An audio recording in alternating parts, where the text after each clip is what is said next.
All right, what's up, y'all? Jerry here, and we are back with another daily live stream. And we can't waste any time, man, because we are one pick away in a best ball mania draft, trying to win our share of $2 million. We got pick 8. I've been trying to pause on the BBMs, but I do have this free one with the promotion, so I'm going to take advantage. And happy Saturday, everyone. No better way to start than with our boy Amon-Ra St. Brown. And we might just be taking a little galaxy brain approach to this draft. What does that mean? I don't know. We'll find out together. All right. Maybe we'll really think about week 17 correlation. Maybe we will pull up some players. Maybe we'll take some nice falling value, a weird structure. Who knows? But we're about to win $2 million and get paid January 4th, 2027. How we doing, everyone? Disbanded Brotherhood with the period. Frog Clone with the period. Yo, how we doing, Avinson? Haven't seen you in a minute. Great to have you back. Maximus, thumbnail game is elite. Hey, I appreciate that, man. I'm trying some new things with the thumbnails. Try and put a little more thought. Have a little fun with them too, but not get too carried away at the same time. So I'm glad people are digging the new thumbnails. Now, in the second round, we are one pick away. Started with Amon-Ra St. Brown. Y'all know I love my Detroit Lions. Very happy about that. Omarion Hampton, Chase Brown. We get our choice. Now, I love Chase Brown. But I'm going to take Omarion Hampton on this team. Get a little share of him, and we get a little fall. So we get Hampton at 17. His ADP is 14.5. Might not be as many combinations of St. Brown and Hampton. So hopefully we can get a good team the rest of the way. Brock Bowers got pulled up to 16, which is interesting. And A.J. Brown got pulled up to 14. Tone setter in the 12 hole with a very nice James Cook, Ashton Jeanty start. Really love when you can get that. And my goodness, best ball Viper with the purple badge. I don't remember how many that is. That might be 50,000 drafts. At pick 6, pulls up CeeDee Lamb and then takes George Pickens at 19, round 2. My goodness. My goodness. Yeah, everyone's stealing the period, man. And you know what else, man? People are stealing Pepper Tony's Firmst or Fimst, however you want to pronounce it. It's not a real word. So how we doing, Danimal? Great to see you in here. Happy weekend. Happy Saturday, everyone. Happy Saturday. Great night to be drafting. And y'all know I love my Best Ball Mania Saturday night, all right? We like a little plus EV. It's a little earlier than I normally draft my BBMs, but y'all know I kind of want to hop in and be a little sneaky before the stream starts on these Best Ball Manias. Love having you guys join in the puppies and in the eliminators, but I'm trying to win some $2 million right here, all right? Exactly. Bryson knows, man. Plus EV Saturday nights. Maybe a lot of people were partying, going hard during the FIFA stuff, and then they're hopping into this kind of football. You never know. Man, Igbuka goes here at 29. This has been like the trend recently of Igbuka getting pulled up big time. I'm not really about it. Now, I'm on the clock here, and I'm going to take I'm taking T. Higgins. I have a hard time passing on T. Higgins. He's just such a proven player. Love getting him. Does have the same bye week as St. Brown, but I don't care. Give me some T. Higgins. I was thinking of getting a little weird and maybe pulling up 2 4th-round picks, but T. Higgins is just so good, man. And Avinson knows, man. Igbuka's going higher each and every day. I'm seeing him getting pulled up to the 2-3 turn sometimes, which I don't know, man. Not when I've gotten him at the 4-5 turn. I'm not pulling him up to the 2-3. Not in a tournament like BBM that's been open for this long. If you're talking about a time box tournament, that's a little different. But this, man, I don't know. Yeah, Bryson knows. Draft some Lions and enjoy the rewards. It's an easy way to win best ball, man. Just draft some Lions. They're always good. Feels like he'll be in the first round next month. That's wild, man. I couldn't imagine that. How we doing, Nathan? Great to see you in here. Happy Saturday evening. And we're Galaxy Braining this one tonight, man. We're bringing back the big head. And we're big braining this one, okay? And in the first couple rounds, man, you don't need to get too crazy. Hampton, St. Brown, T. Higgins. Now, Ladd McConkey, I don't draft too much of, but he falls to us at 41, and we do have Omari and Hampton. So let's take a share of Ladd right here. Have double chargers. One player that I really want to get more of in Best Ball Mania as well is Justin Herbert. And I'm happy taking a Ladd McConkey right here, falling to us in round 4, because similar to Igbokwe, he was getting steamed up to the 3rd round pretty frequently. So getting a nice little fall here is good. Bryson asking our thoughts on Burden versus Odunze at ADP. I don't draft too much Luther Burden. I take him when he falls. He goes here at 37 in this draft. That's a little rich for me. I would prefer Rome at his price, but honestly, I prefer Colston Loveland over both of them in straight up points and for value. So out of all those guys, I know he plays a different position, but give me some Colston Loveland, man. I like that a lot. Now I'm keeping my eye on, wow, Lamar Jackson goes at 49. I'm keeping my eye on Vestfall Viper right here after he started with CD and Pickens. Goes Flowers and Scatabo. Interesting to see how he approaches the rest of the draft. Loveland goes here at 52. Like, my goodness, man. My goodness. Colston Loveland, absolutely incredible value. Yo, what's up? We got Nez in here. How we doing? Thumbnail made you LOL. Hey, appreciate it, man. I appreciate the comments I've been getting and feedback about the thumbnails recently. Trying some new things. It seems to be going well. Now, with this pick right here, this is a gross range. We missed out. I'm not in on Bucky. I kind of feel like taking a share of Christian Watson. Let's do a little NFC North thing with Detroit. And I don't want to be completely out on Christian Watson. If he stays healthy the whole year, he's just going to smash.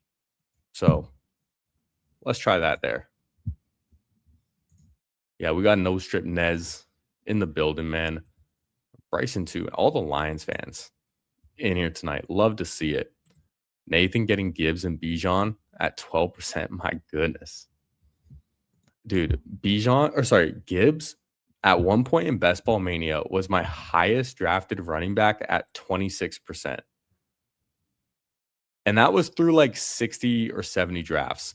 This is BBM number 107 for me. I've been doing a lot.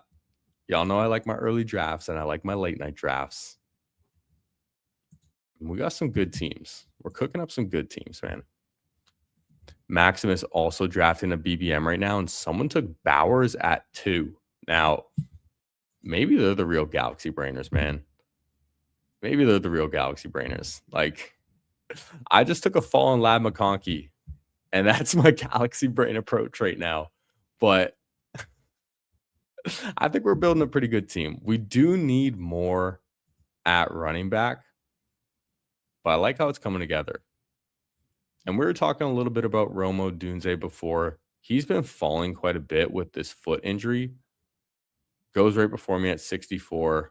Y'all know I love some Parker Washington. I don't take too much Jordan Tyson. But I think on this team, I'm going to take Tyler Warren. Why?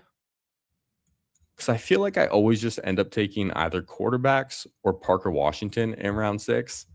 And, man, Tyler Warren can just be so good this year. If Daniel Jones can't run as much, has to get the ball out quick. Alec Pierce, not fully healthy. I want to get a few more shares because I'm pretty underweight on Tyler Warren. I don't want that to be the case. When I'm in my last 44 drafts of Best Ball Mania, I'm starting to think a lot more about my exposures and who I want a little more exposure on. Tyler Warren's one of those players. Christian Watson kind of is as well. So I'm happy with it. Ladd McConkey, I'm still not all the way sold on. He feels a little expensive to me compared to some of the other Chargers pieces. But man, with Mike McDaniel, that offense could just be so good. Maybe he just had a bit of a sophomore slump, dealt with some injuries.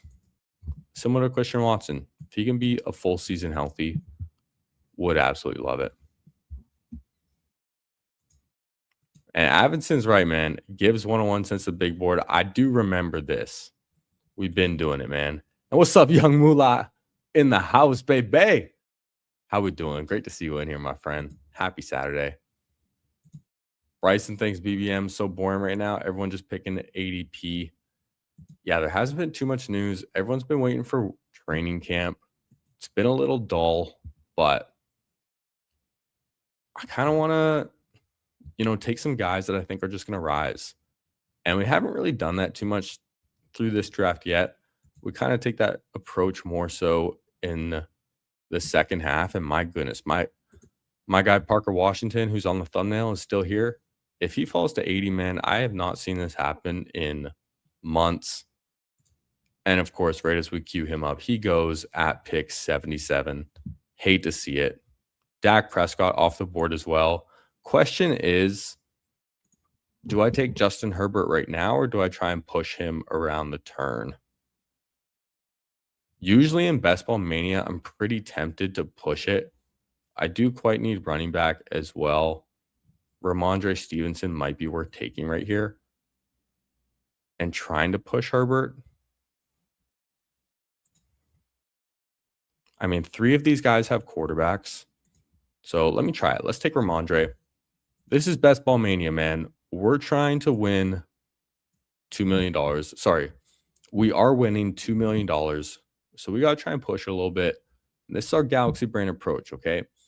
These 3 last picks, they all have quarterbacks, all these guys. 12 hole has Caleb Williams, Josh Allen to 11, Joe Burrow. Oh, fuck, dude. Never mind. Justin Herbert goes. Okay. Thumbnail, title, getting changed. Should have just taken Herbert. But you know what? We have backup options, okay? This is why we think ahead. We got Jordan Love. We got Jared Goff we can take. If we're desperate, we can take a Daniel Jones. But that kind of sucks. I really want more Herbert too. Whatever, man. We'll land the plane. Sam Laporta off the board at 86. Gets pulled up 10 spots. This guy's just weird. He's the one who took Herbert as well. Just a bit of a weirdo. But hey, can't hate it. Tucker Kraft is still here as well. I'm not all the way sold. I think I need another running back. RJ Harvey, Rico Dowdle. Give me RJ Harvey. Going into his second season, I mean, he wasn't bad last year. Hasn't had the best coach speak, but I think he has more true ceiling than Rico Dowdle does. Even though I love Rico Dowdle, I have maybe at least 15% of him in BBM. I have a lot less Harvey. So getting a share here is nice. We took Ramondre as well. So maybe that's a little week 17 running action with Ramondre and Harvey. And we can tell ourselves that story. Would like to see stats on current and completed tournaments for how much current CLV there is. I'm sure there's a way to do that, Bryson. There's probably some databases or like tools that people have where they do that. Avinson. Every time I have tried pushing Herbert, he's never fallen back. Feels bad. Hey, lesson learned. And we see quarterbacks, they've started going pretty early. After Herbert went at 83, Trevor Lawrence went at 87, and Mahomes at 88. So honestly, that's a big fumble by us. Not to mention Stafford 90, Purdy 92, Bo Nix 95. Out of nowhere, this room just got really thirsty for quarterbacks. But hey, maybe that's the move for us. Okay, everyone else is taking their quarterbacks. We're gonna try and push it. All right, because you know who we have available? Our king, Jared Goff. Actually, I don't even know if I can push Jared Goff because this one guy who also took Herbert, took Laporta, also took Josh Allen with DJ Moore, but some of those guys can just be the ones that end up taking 3 quarterbacks this early.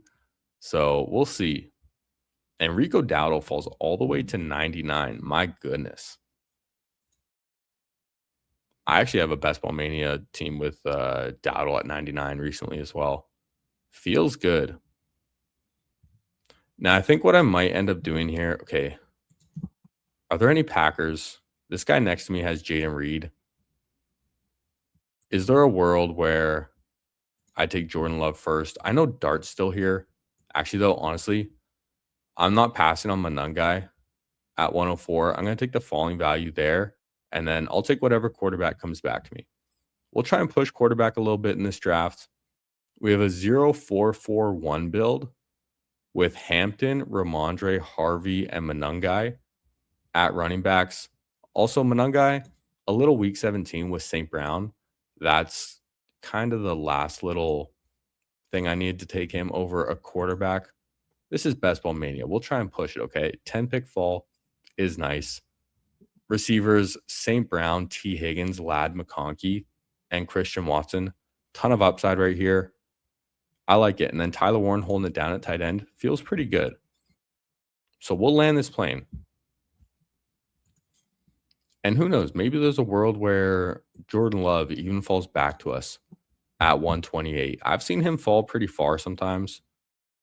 We're finally getting to the point in Best Ball Mania where these quarterbacks are actually starting to fall because, my goodness, they've been going so high this year.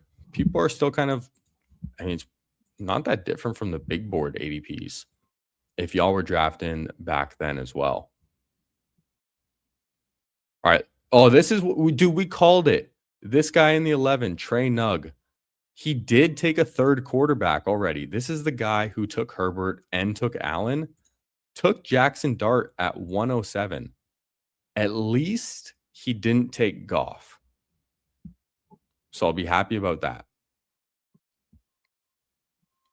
And I am, what the fuck, dude? This guy BK Rules takes Goff at 111 as a third quarterback unstacked. What is going on in this draft, man? All right, well, we'll take Jordan Love, I guess, stacked up with Christian Watson. Man, this is what I get, dude. This is karma. I try and get a little sneaky, hop in the Best Ball Mania before I start streaming, trying to get some plus EV. And we're getting bad drafters, but we're getting the bad drafters that are screwing us, man. What is this? 2 people pretty much right next to us go 3 quarterbacks within 10 rounds. Insane. But hey, at least Advinson is right. Both these teams are dead. Yo, what's up, Carb Muffin? How we doing? Nathan saying we need a Raven. Yeah, we do have T. Higgins. The thing is with the Ravens is there's a lot of Ravens that I like in round 18, round 17. Rashad Bateman, another guy getting talked up a ton recently. There's the rookies, Surratt, Lane, and even a running back, Justice Hill, I quite like. Yo, how we doing, fantasy football nerd? Great to see you in here. Happy Saturday. Bryson, no tools. Seen track the tournament, but maybe I'm wrong. I think the whole tournament, I don't think you can get access to that data because Underdog keeps it private until all the contests are closed and the season starts. Whereas like these tools, everyone who uses them uploads their own exposures and everything, so they just take from that. but I don't think you can get access to all of Underdog's data. All right, gonna be on the clock soon. We have a 1-4-4-1. We definitely need more quarterback. Gonna be looking at 3 quarterbacks for sure. Daniel Jones is an option with Tyler Warren, but I don't want to reach for him in the next round. If JCM is there, I'm going to take him and be done at 5 running backs. He is there. Rashid Shaheed goes right before us. What we could do is take Jaden Higgins and then take CJ Stroud on the way back as well, which is also, I'm going to do that. That's also a week 17 stack with Jordan Love and Christian Watson for Green Bay.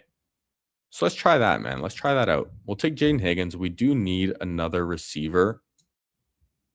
I do like drafting Stephon Diggs right now because assuming he's going to sign soon and rise in ADP. But we're galaxy braining this one tonight, all right? Jaden Higgins, the guy you need. And watch CJ Stroud get sniped for me too. Just waiting for it, man. Yeah, Schultz could be an option as well. I don't draft a ton of Schultz. But hey, if he falls to me and I still need a tight end, yeah, I would take him. I also quite like Jalen Noel late. So maybe we end up with a Jalen Noel, like Rashad Bateman, round 17, 18 receivers. But man, JCM, he's still here. I don't need CJ Stroud. I'm so tempted just to keep pushing quarterback, even though I know they're getting priced up. Okay, JCM goes. Don't need to be tempted. I'm having a hard time getting there with Malik Willis right now still. The Miami Dolphins offense just, I assume it's just going to be ass. And Malik Willis, I haven't seen him play a full season yet. Don't know if he can hold up. Not too comfortable drafting him. Now, at the same time, I don't really love drafting CJ Stroud either. We'll be honest. Like, I like Sam Darnold more. I like Cam Ward more than CJ Stroud. We don't have a stack for either of those guys, right? No. But let's go Stroud. Maybe he just had a down year last year. Maybe an improved running game with David Montgomery will help take some pressure off. And hopefully their offensive line can just be a little improved to give him a slight bit more time. Quincy wanted us to take Willis. I still have a tough time with that, man. I still have a tough time with Malik Willis. I know people love him. I know he's going to run the ball a lot. But I don't like Willis. It's as simple as that. Like, I'm not going to have the, all this analytics and stats for reasons as to why. I don't feel good when I draft him. I take Malik Willis when he falls. When Malik Willis falls into like the 140s or the 150s, I'll take him. He ends up going 141 here. Like, I would usually take him around like the 12, 13 turn or in the 13th round because like the fall is just nice at that point.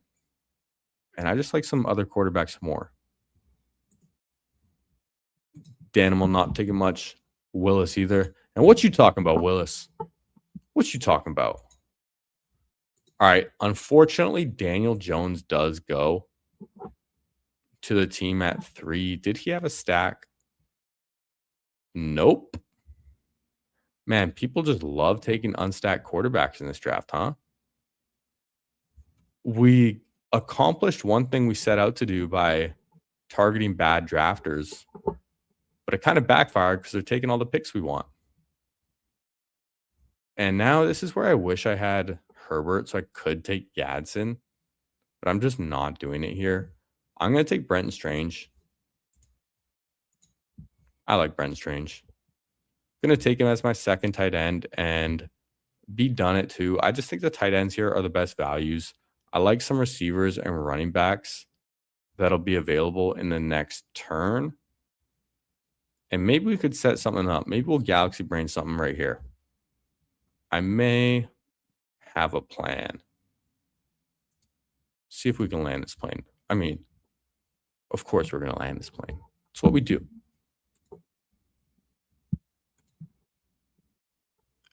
Daniel Jones, Keenan Allen. Yeah, I like Keenan Allen. And hey, shout out Nez. Shout out Nez for his round 18 Keenan Allen. I've been trying to take a little more too. You know, I've been trying to take a little more Keenan Allen as well. I was pretty skeptical early on that he might actually just retire or not go back to the Chargers. But I mean, as it's getting closer, kind of just sounds and feels like he's going to play. And I think the Colts could be a very likely landing spot, which would benefit Keenan Allen pretty well.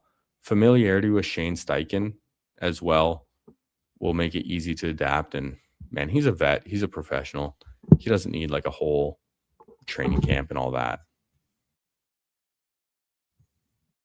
Okay, a bunch of tight ends went off the board after I took Strange. I took Strange at 152, and then immediately after, Hunter Henry, Gadsden, Sadiq, and Hawkinson all go off the board. So that was definitely the right pick there. Coleman and Bigsby off the board after that.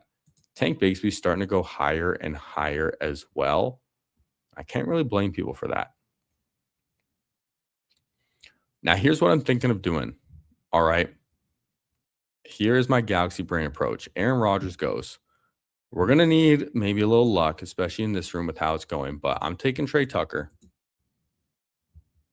Trey Tucker, 161, and then I'm going to hope Mendoza falls in our lap as a third quarterback. That's my plan, okay? If not, maybe Adonai Mitchell falls and we scoop up a Geno. Oh, fucking Mendoza already? Goes at 164. Okay. I mean, this guy had Jalen Naylor. Clearly, quarterbacks are going high in this draft. But, man, if we just have Jordan Love, CJ Stroud, so be it. Might not be the best, but it could work. Man, I ain't gonna lie, not my favorite BBM. Maybe we should have got warmed up with a puppy first. Adonai Mitchell off the board now as well. So let's see who we got. I'm done at tight end. Tyler Warren, Brenton Strange. I don't need a third. I can be done at 2. And okay, we got our next plan. All right. How about a Zachariah Branch and Tua? I honestly kind of want a couple more shares of Tua and BBM because I think he's probably just gonna start the whole year. Really out on Michael Penix. What's up, Grim Aries? How we doing? This draft room is something else. Dude, it's something. Like I'm telling you, we got our wish with the soft draft rooms. All right, but it's going against us because everyone's just taking the guys that we want when it makes no sense for their team. But hey, maybe that's the Galaxy Brain approach, okay? They zig, we zag. Man, Dalton Schultz is still here. But I think getting Zachariah Branch, Dylan Sampson is still here too. That would be a really nice 5th running back.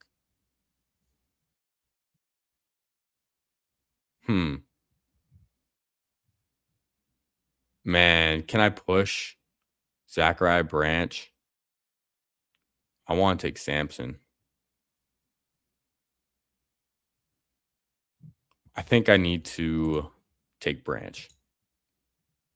I want 3 quarterbacks on this team. I do kind of want another share of Tua. I'm tempted to push Tua at around 17, but with how this draft is going, I might just be a little bitch about it and take him in round 16. I mean, what's the difference anyways at this point in the draft? You know what? This is what I might do. I might take Tua with my next pick. Unless Dylan Sampson's available, I'm taking Dylan Sampson. And then let's queue up some Ravens. Let's queue up Rashad Bateman. Rashad Bateman could fall to us in round 17, even though he's been going pretty high. We'll put Keenan Allen in the queue as well. We're taking one more receiver and then one more running back. We'll queue up Jaden Blue. I like him. Kalen Black is still my favorite round 18 click. So we'll queue him up as well.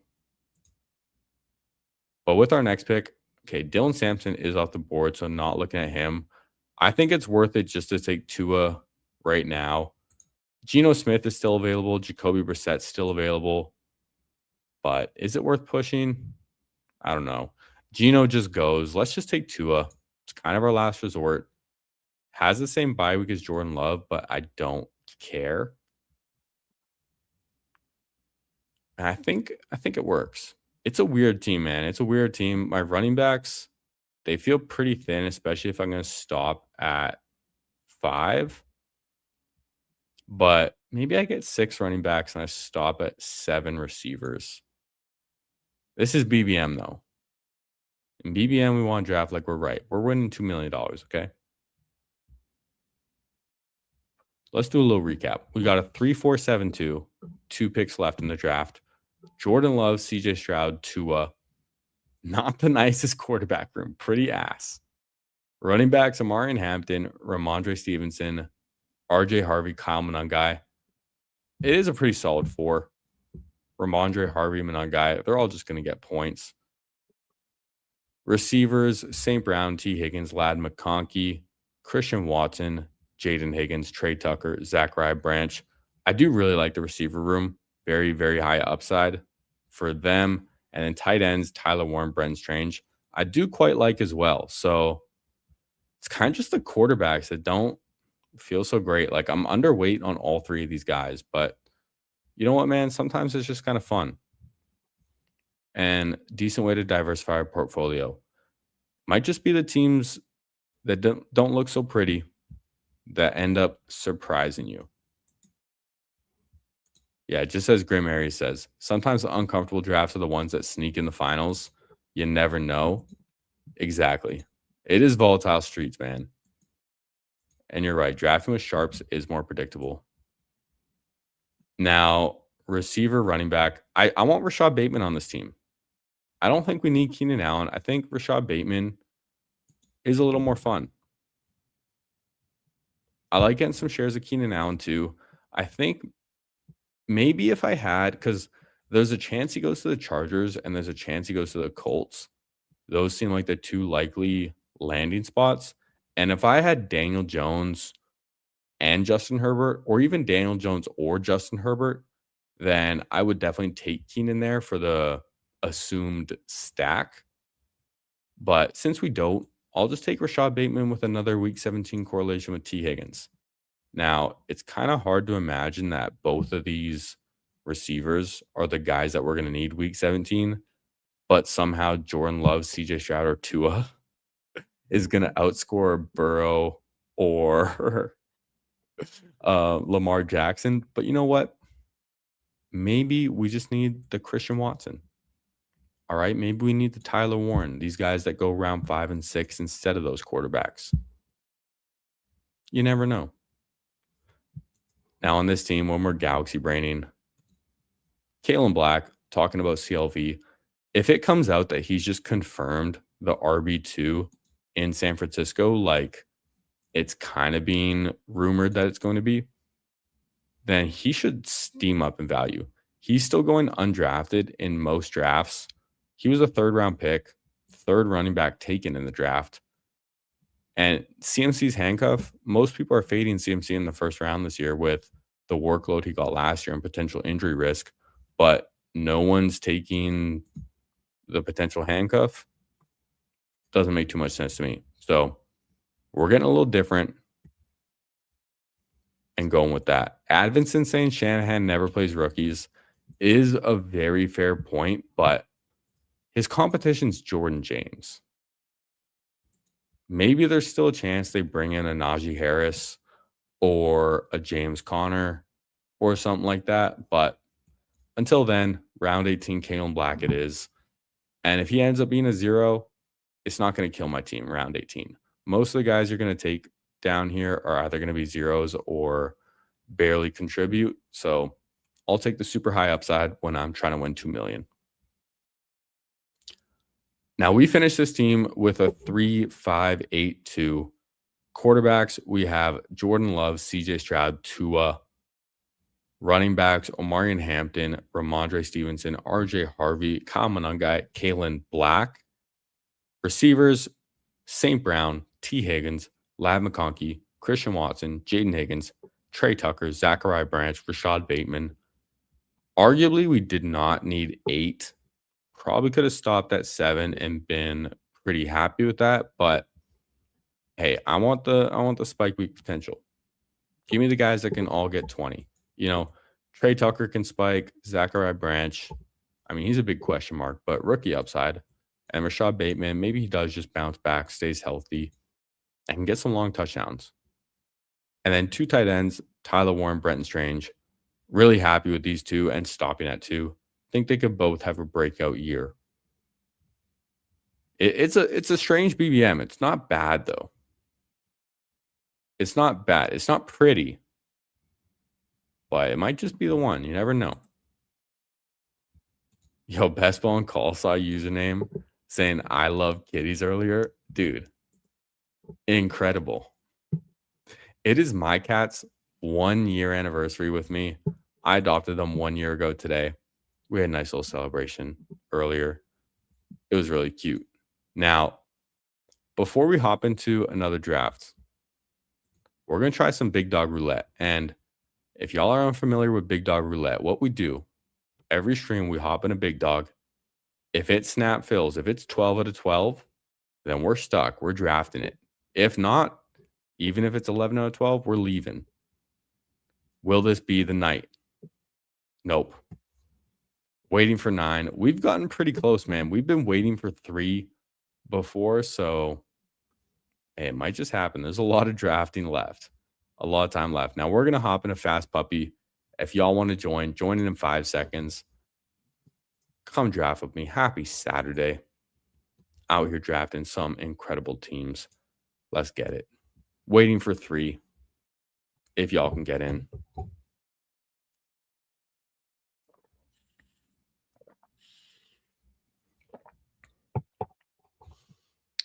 All right.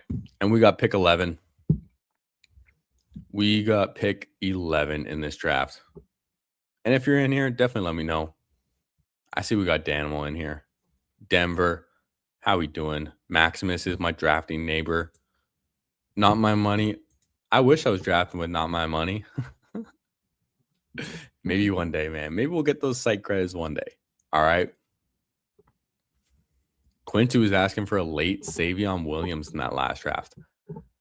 I don't know if I can get there yet. I took him once in the big board, though. Kind of like getting a little weird in those 20-round drafts.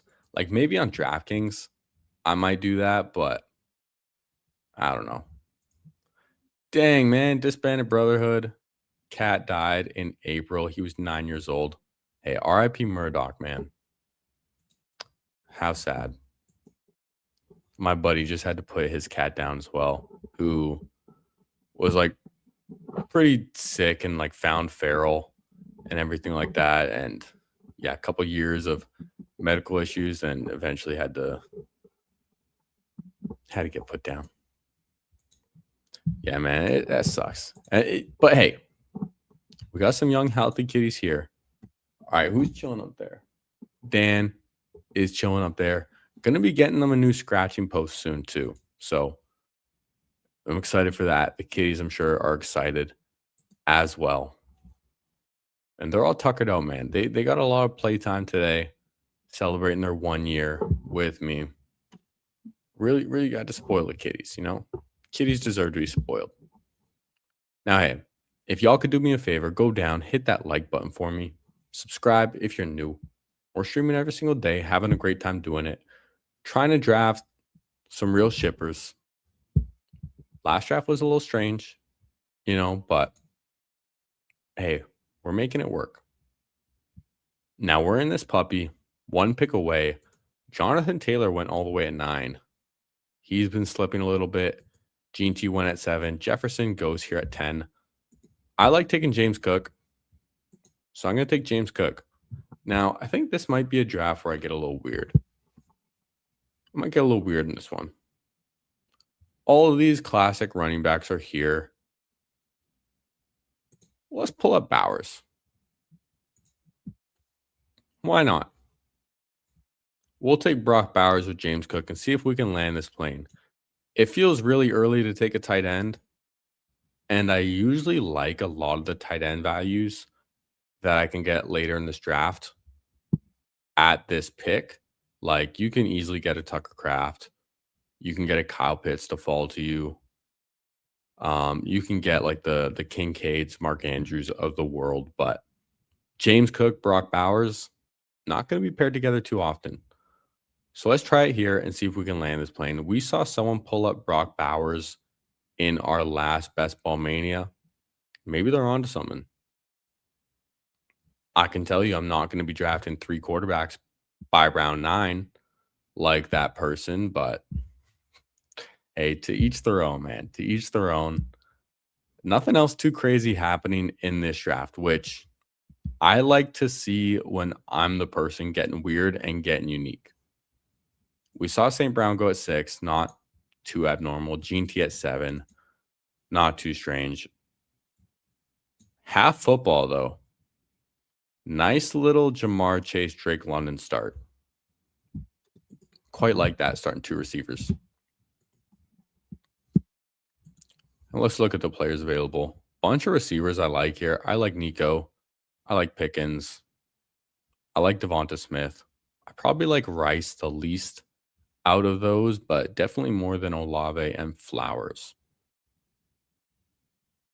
And man, this like back end of the 3rd round and early 4th used to feel so good for receivers, which is why it felt so nice starting 2 running backs when you're either pick 10, 11, 12.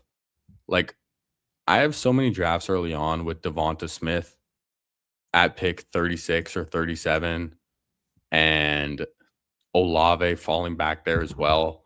Got a ton of teams like that, which I'm really happy for and why I love drafting early. And now it's feeling pretty thin, man. It's feeling pretty scarce at this turn. And I usually end up reaching up for guys, which I might just do in this draft. Maybe this is the draft where I take 2 guys that typically go in the 4th round to get even more unique. I think it could be kind of fun. And I don't think you're sacrificing much expected value when you do that. This 3rd round, starting Devonta Smith, Rashee Rice, Breece Hall, T. Higgins, Trey McBride, and Chris Olave off with the first 6 picks. Again, nothing too different. T. Higgins gets pulled up a few spots. I like to do that as well because it's pretty easy to get Burrow on the way back in round 6 when you're on the other side of the Jamar Chase drafter. And it feels pretty thin in the 6th round on that end. Zay Flowers off the board after. We are 3 picks away now. I mean, if Igbuka's there, I'm going to take Igbuka because he's just been climbing like crazy in these drafts. But he's off the board at 33. Here's what I'm going to do. I feel like getting real weird. Okay, not my money getting weird as well. I'm going to go ahead and take Jalen Waddle. Jalen Waddle, my wide receiver 1. I don't know how I feel about. Maximus goes Josh Allen at the turn. But what I want to do is take 2 guys that go normally in round 4 and see if we can land this plane. Now, Tetero McMillan, Terry McLaurin are kind of guys I'm looking at here. Mike Evans could be interesting as well. I still just like Tet more, so I'm going to go with Tet. The reason I would consider Terry McLaurin is because then I can easily take Jaden Daniels round 6, who I think is a great value. But, man, I like Tet more. And when I'm thin at receiver, I want to stay open to being able to take 2 receivers at my next turn or a running back if a running back falls back to me, and then 1 receiver. And I could get a Bo Nix later. I can get a Bryce Young later. I can get a Mendoza later. So we still have a lot of quarterback options. Devontae Adams, too, goes at 39. Man, not my money. Hey, not my money. Are you in here, man? Are you in here, not my money? Because, hey, you and I are kind of taking a similar approach to this. He starts Justin Jefferson, Omarion Hampton, which is pretty normal, but then goes Luther Burden and Devontae Adams. So pulls up two guys that normally go at the end of the 4th round or sometimes the early 5th. I think it's kind of fun to do when this like 3-4 turn is feeling pretty dry right now with, Zay Flowers not falling back there anymore. Olave, Devonta Smith, Rashee Rice, all these guys, T. Higgins, all of them used to go at the 3-4 turn, and now they're all getting steamed up. Pretty much all the receivers are getting steamed up in round 3 and 4, which, I mean, makes sense. I don't love a lot of the running back bets at that point.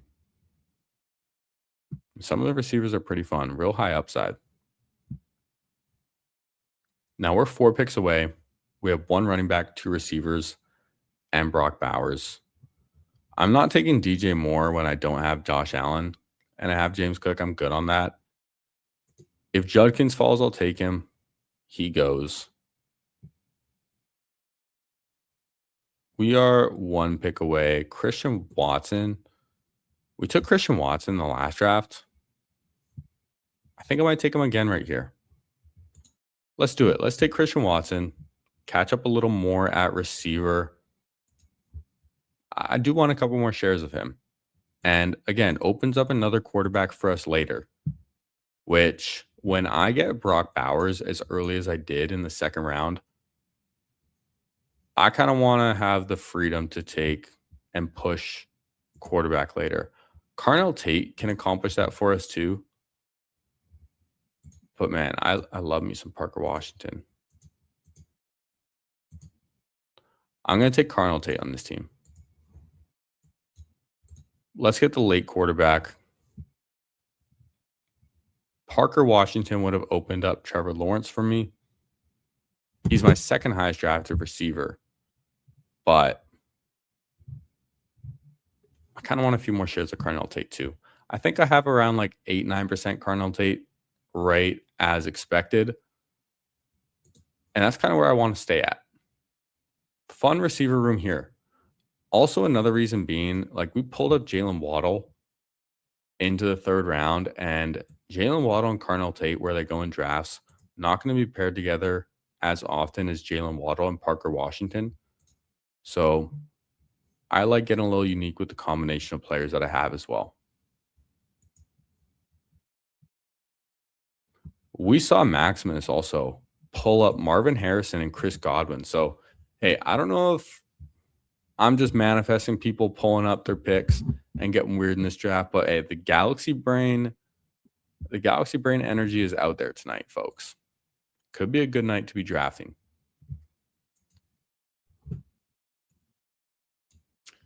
All right, Joe Burrow off at 70, falls to the Jamar Chase team. The person with T. Higgins right before took Parker Washington at 69. Nice. Instead, can't blame him for that.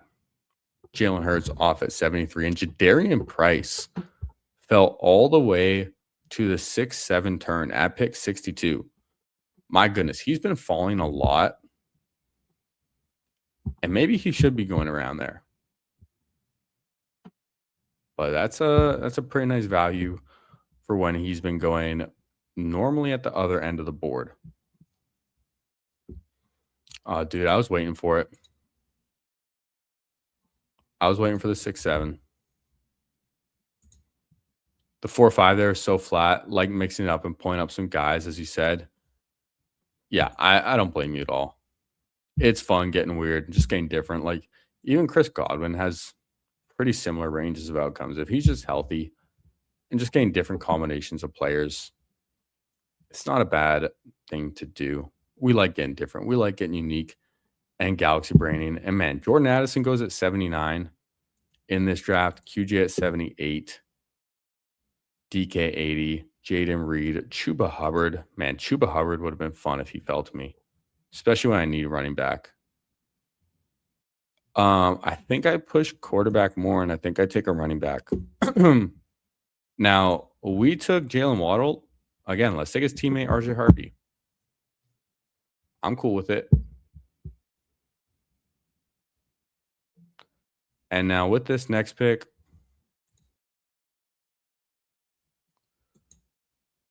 Rico Dowdle does go, who is someone I definitely would have considered. Do I want a receiver? Do I want a running back? Could just take Blake Corum. Blake Corum's kind of fun. It's tough because like Blake Corum's not nearly as good of a pick as Alec Pierce or like Trevor, Justin Herbert, any of these quarterbacks here. But with the team that I have, I want to push quarterback.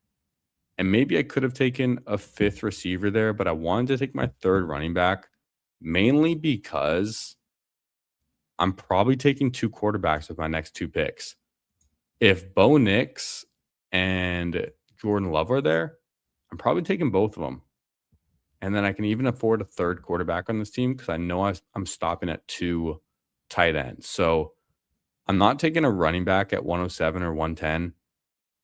And the running backs at 131, 134 are pretty thin. Sometimes you can get a good guy to fall to you, but I'm not trying to bank on that as my 3rd running back when I do quite like the receivers there. So taking my running back here and pushing the receiver for where I'm drafting and where I'm expecting to take my quarterbacks, I think makes a lot of sense. And this is honestly like being real now, like when you're talking about galaxy braining, if you're actually just thinking through what positions you want to take at what points later in the draft, how you can stack them, how you can correlate, and then use that to give you some insight on what position you should take with your current pick or next pick, I think that's really, really sharp. And we'll see if taking the running back here pays off for us.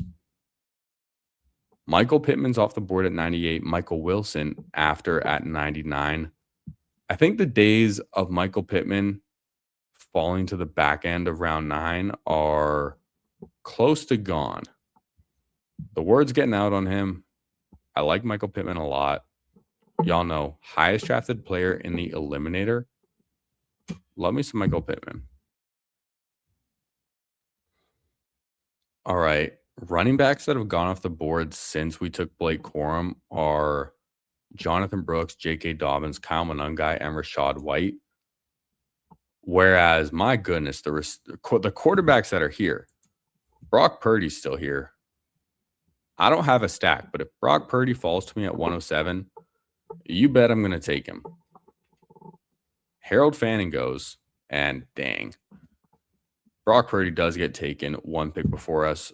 Unfortunately, Bo Nix also got taken. So what do I want to do here? I think I'm just going to, I know Maximus doesn't need a quarterback, but I don't have as much time to think it through. Let's go Gainwell. Oh, we did get Gainwell. All right, let's try this, Kind of just threw my argument out the window with the running backs. But I have a plan. We're going to take Jordan Love here. Similar to our last draft, we're going to try and push quarterback a bit. I'm usually like an earlier quarterback drafter because Lamar Jackson's my highest drafted quarterback. I love the guys in round 6 as well, and I'm usually trying to take one of them when it makes sense. So getting some teams where I'm really getting strong at the skill positions and tight end and pushing quarterback a little bit is something I want in my portfolio as well.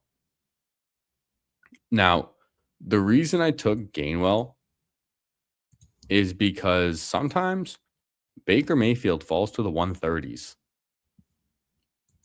Also, Maximus has Chris Godwin, so he's not going to be taking Baker Mayfield. Let's see who has Egbuka. All right, this guy must OMG. He does have Egbuka, who he took at 33.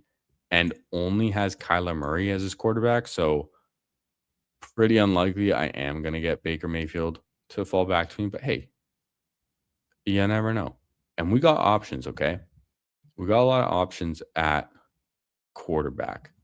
We have Bryce Young. We have Cam Ward. We have Mendoza. Get some of these young guys who maybe they just end up breaking out, you know? All right, receivers are going off the board. Casey Concepcion, Wan'Dale Robinson gets pulled up to 120. I like me some Wan'Dale, man. I think he's cheap. Oh, sorry, pulled up. No, Wan'Dale fell to 120. My goodness. And then likely gets pulled up.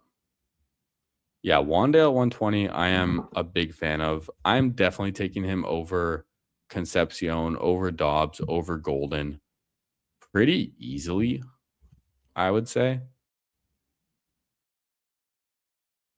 Wow, Malik Willis off the board 124. Stafford 125. Danimal takes Stafford unstacked, which at 125 I can't really blame you for. He does have some nice late tight ends available. Rashid Shaheed goes, that's a bummer. Y'all know I love some Rashid Shaheed. And Mus OMG, he did do it to us. He did take Baker Mayfield. Almost fell to us, Baker Mayfield. Almost. Now, Cam Ward, I am going to take. Maybe we double tap the Carolina receivers. Is that bad? Probably. But I don't want another tight end. I don't like Khalil Shakir as my fifth receiver. I do have James Cook, but I'm not with it. There are a lot of tight ends available, but when I have Bowers, I don't want to take my second tight end this early. So we'll take Coker, and then going to take Cam Ward to stack up with Carnell Tate as our second quarterback. And now we'll queue up Bryce Young to hopefully stack with Tet and Coker as our third quarterback. Feel really strong at running back. James Cook, RJ Harvey, Blake Corum, and Kenny Gainwell. Really like this running back room. And hey, a nice little week 17 correlation with Blake Corum, Kenny Gainwell. Maybe the 1Bs in this backfield are what you need that game. Could be. All right, starting to see a lot of tight ends go off the board now. Andrews, Ferg, Chig, Goddard all go off the board.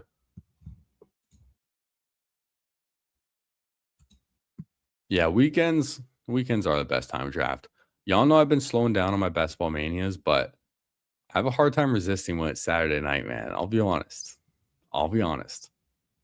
It was a weird draft room.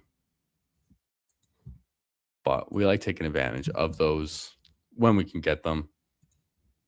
Yeah. It's the casual weekends, and it is time to pivot for sure. Now, do you guys think once FIFA is over tomorrow that we're going to get even more people in the NFL streets? Because a lot of people have been focusing on FIFA, on soccer, but maybe they just pivot to this football instead.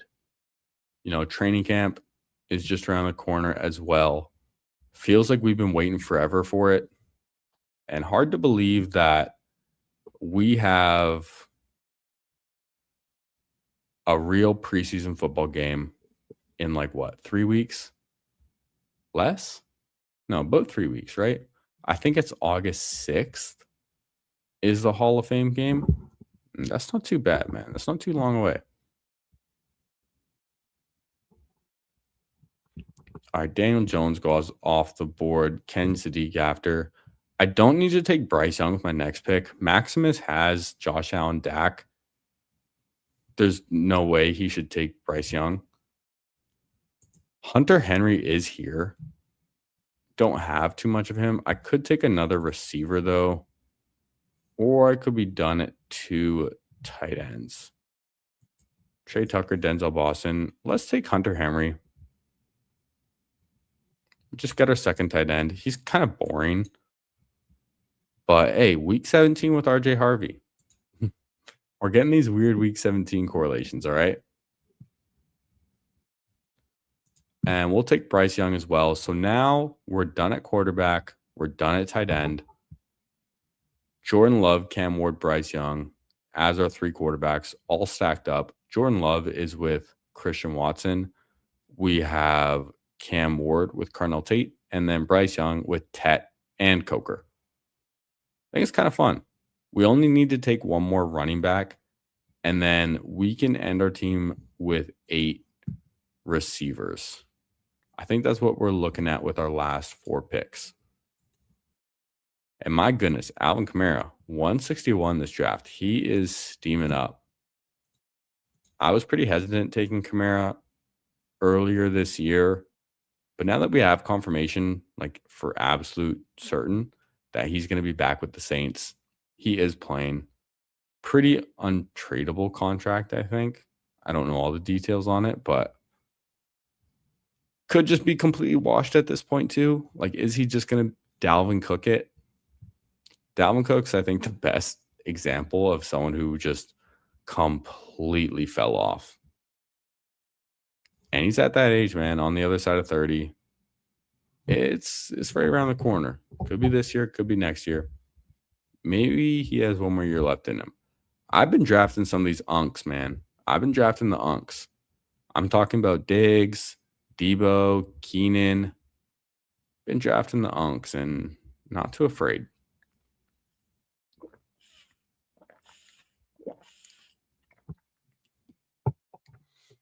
I think a lot of them still have a little bit left in the tank. I think they got at least one more year.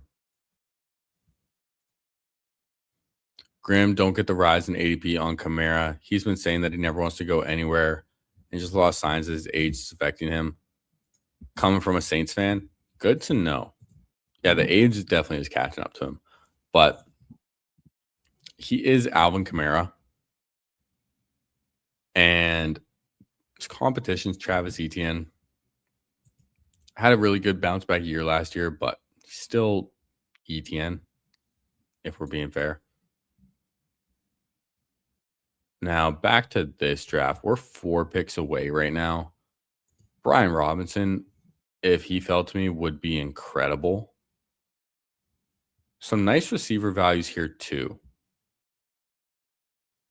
I think I could queue up Jaden Blue as my 5th running back as well, but really hoping I can get B-Rob. And we do. Beautiful. Really, really happy with these 5 running backs now. We have 2 week 11s, we have 2 week 10s, but I don't care. Maximus ends up taking Jaden Blue. I know he has Dak Prescott too, so he's probably pretty happy that I didn't take him. And goes Wicks, which leaves me to take DeJon Stribling. Pretty easy pick right here for me. Taking the rookie upside. We have Carnell Tate as well, but leaves me to take some of the guys I think I'm going to want in round 17 and 18. It's an interesting team, man. I haven't built too many teams quite like this and the last draft, like really pushing quarterback. Well, honestly, I push quarterback, but I don't take a lot of Jordan Love. I do take a lot of Cam Ward and Bryce Young, but having these teams with Jordan Love and Christian Watson, I quite like for my portfolio. And Waddle as well. Trying to get a little more Waddle. I think he's just going to be the next Igbuka as far as ADP goes and just be steaming up and in the 3rd round in no time. So I'm trying to get some shares here when I can. I mean, I took him at 35 here, so I guess I'm part of the problem with the steam up in ADP. But I'm trying to get my shares as well, especially when, I only have so many BBMs left. Oh, I mean, this is a puppy. Now, we're looking at 2 more receivers. Are there any guys we want to take stacked up with our quarterbacks? Someone was touting Savion Williams with Jordan Love. I'm not sure if I'm quite there. Calvin Ridley is here, who we could take with Cam Ward. I still have a hard time getting there with Calvin Ridley. Hard for me to imagine that he is just the guy you're going to need week 17. And I don't know how overly invested I want to be on the Tennessee offense. We do have Cardinal Tate, so we're making the big bet on the rookie. And just like personally, I like Wan'Dale Robinson a ton as well.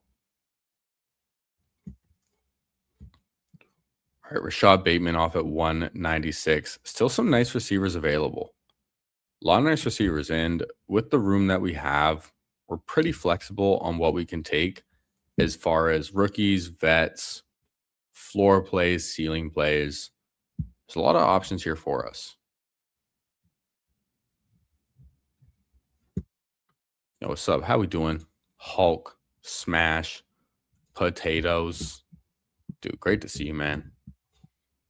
Great to see you. Love the profile picture too. Just a bright, bright green. At least I hope that's green. I'm colorblind. All right, Malik Washington's here at 203. His ADP is 183. Yeah, I'll take him. This team, Malik Washington, I think it makes sense. Also, hey, a little week 17 correlation with James Cook right there. We got like some pretty weak week 17 correlation, but it's not nothing. It's not nothing, right? Wow, Maximus got Mendoza at 204. I did not even see Mendoza was still available because I already have my 3 quarterbacks, but my goodness, man, maybe I should have taken Mendoza with Bowers as a 4th quarterback even. Who knows? I'm going to take Keenan on this team. This is going to be in honor of Nez. Nez being in our chat for the first time. No strip king. We'll take Keenan for you. I think it works, especially when I have 2 rookies. Christian Watson, not necessarily the most consistent either. And we pulled up Jalen Waddle, so getting a vet, getting an unk in this receiver room, I think makes sense. And we just drafted our 2nd team. We're going to be hopping in another draft too. So if you could do me a favor, go down, hit that like button for me, subscribe if you're new. We're having a great Saturday night, man. Thank you all for joining me. Drafting some fun teams as well. So let's recap this one. We got a 3-5-8-2. We pushed quarterback again and ended up with Jordan Love, Cam Ward, Bryce Young. This quarterback room feels a lot better than my last 3 when I had Love, Stroud, and Tua.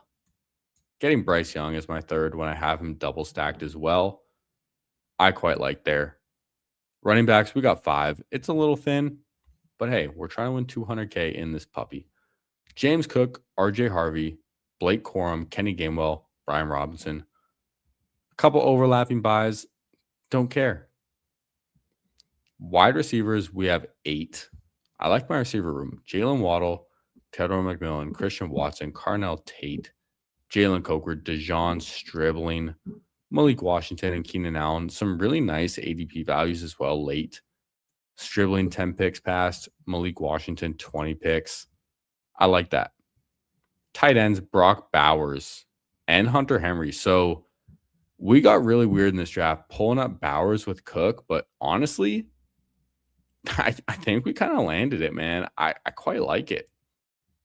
Like our quarterbacks, sure, we're a little thin, but we have 3, and they're all stacked up quite nicely. Running backs with the hero in James Cook, having our 4th by Gainwell, and then a high upside handcuff in Brian Robinson feels quite nice. Receiver room, we got weird. We got a little unique, pulling up Waddle and then getting Tet for the little stack right there. I like it. I like how it came together. We got Danimal's approval as well. Think we out in a clinic from 11 and 12. Yeah, dude, we crush it. I mean, you getting Mendoza there with your round 17, 18 pick. Pretty nice, man. Pretty nice. Some of these fantasy football charts must be a pain for you. Oh, yeah, being like colorblind. Yeah, dude, straight up. Even like seeing some people's tools. Like, I ain't gonna lie, man. When I watch Pete Overzet's like Best Ball Bash and stuff, and he's drafting, and whatever tool he has or he's using the overlay, man, it's like blinding to me. Everything looks so muddy when I see that. When I get on the bash, dude, I'm gonna make Pete raw dog it. We're taking it off. We're using no ranks. We're raw dogging it. All right. And we're hopping in an eliminator. If you want to join an eliminator, we're waiting for 9. Love doing some eliminators on stream because we can get a lot of you guys in here with us. So 9 people waiting. If you want to join, now's the chance. And we get the salute from Nez too. There we go, man. We took Keenan for you. I think he really fit that team as well. Pretty unique. Get a nice unk in the room. And yeah, man. When we end up drafting with Pete, we're raw dogging it. Disbanded is rocking with the raw dog as well.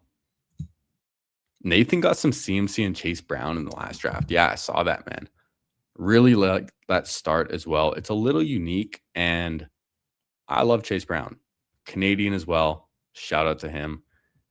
And we get pick 9 again. So, man, we are kind of stuck on this back end of the draft board, it seems, today.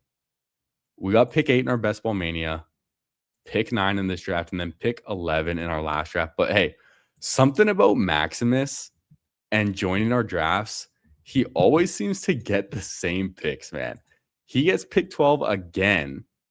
And the reason I say that is because he was in both of my $75 Bulldog drafts. And this dude got pick 1 in both drafts. My goodness. This dude just loves repeating himself. Yeah, we know, man. And Maximus with the repeats. My goodness. Yo, Bukowski, how you doing? Great to see you in here. Happy Saturday. And let me know if you're in the eliminator. All right. This one filled pretty quick. We got the Dream Crusher in here as well. So we got to be careful. We got Dream Crusher 420, 365. This is a real menace out here. All right. We gotta watch out for someone crushing our dreams. Danimal in here at 8 as well. We see you. King Calorie, how we doing? Carved Muffin. Let's go. We got all the homies out here tonight. T-Mass in here too. And we're 3 picks away. This is a much different draft. This is the eliminator. So a strategy, our approach changes a ton. That's with the emoji. Almost like, hey, how we doing, man? How we doing?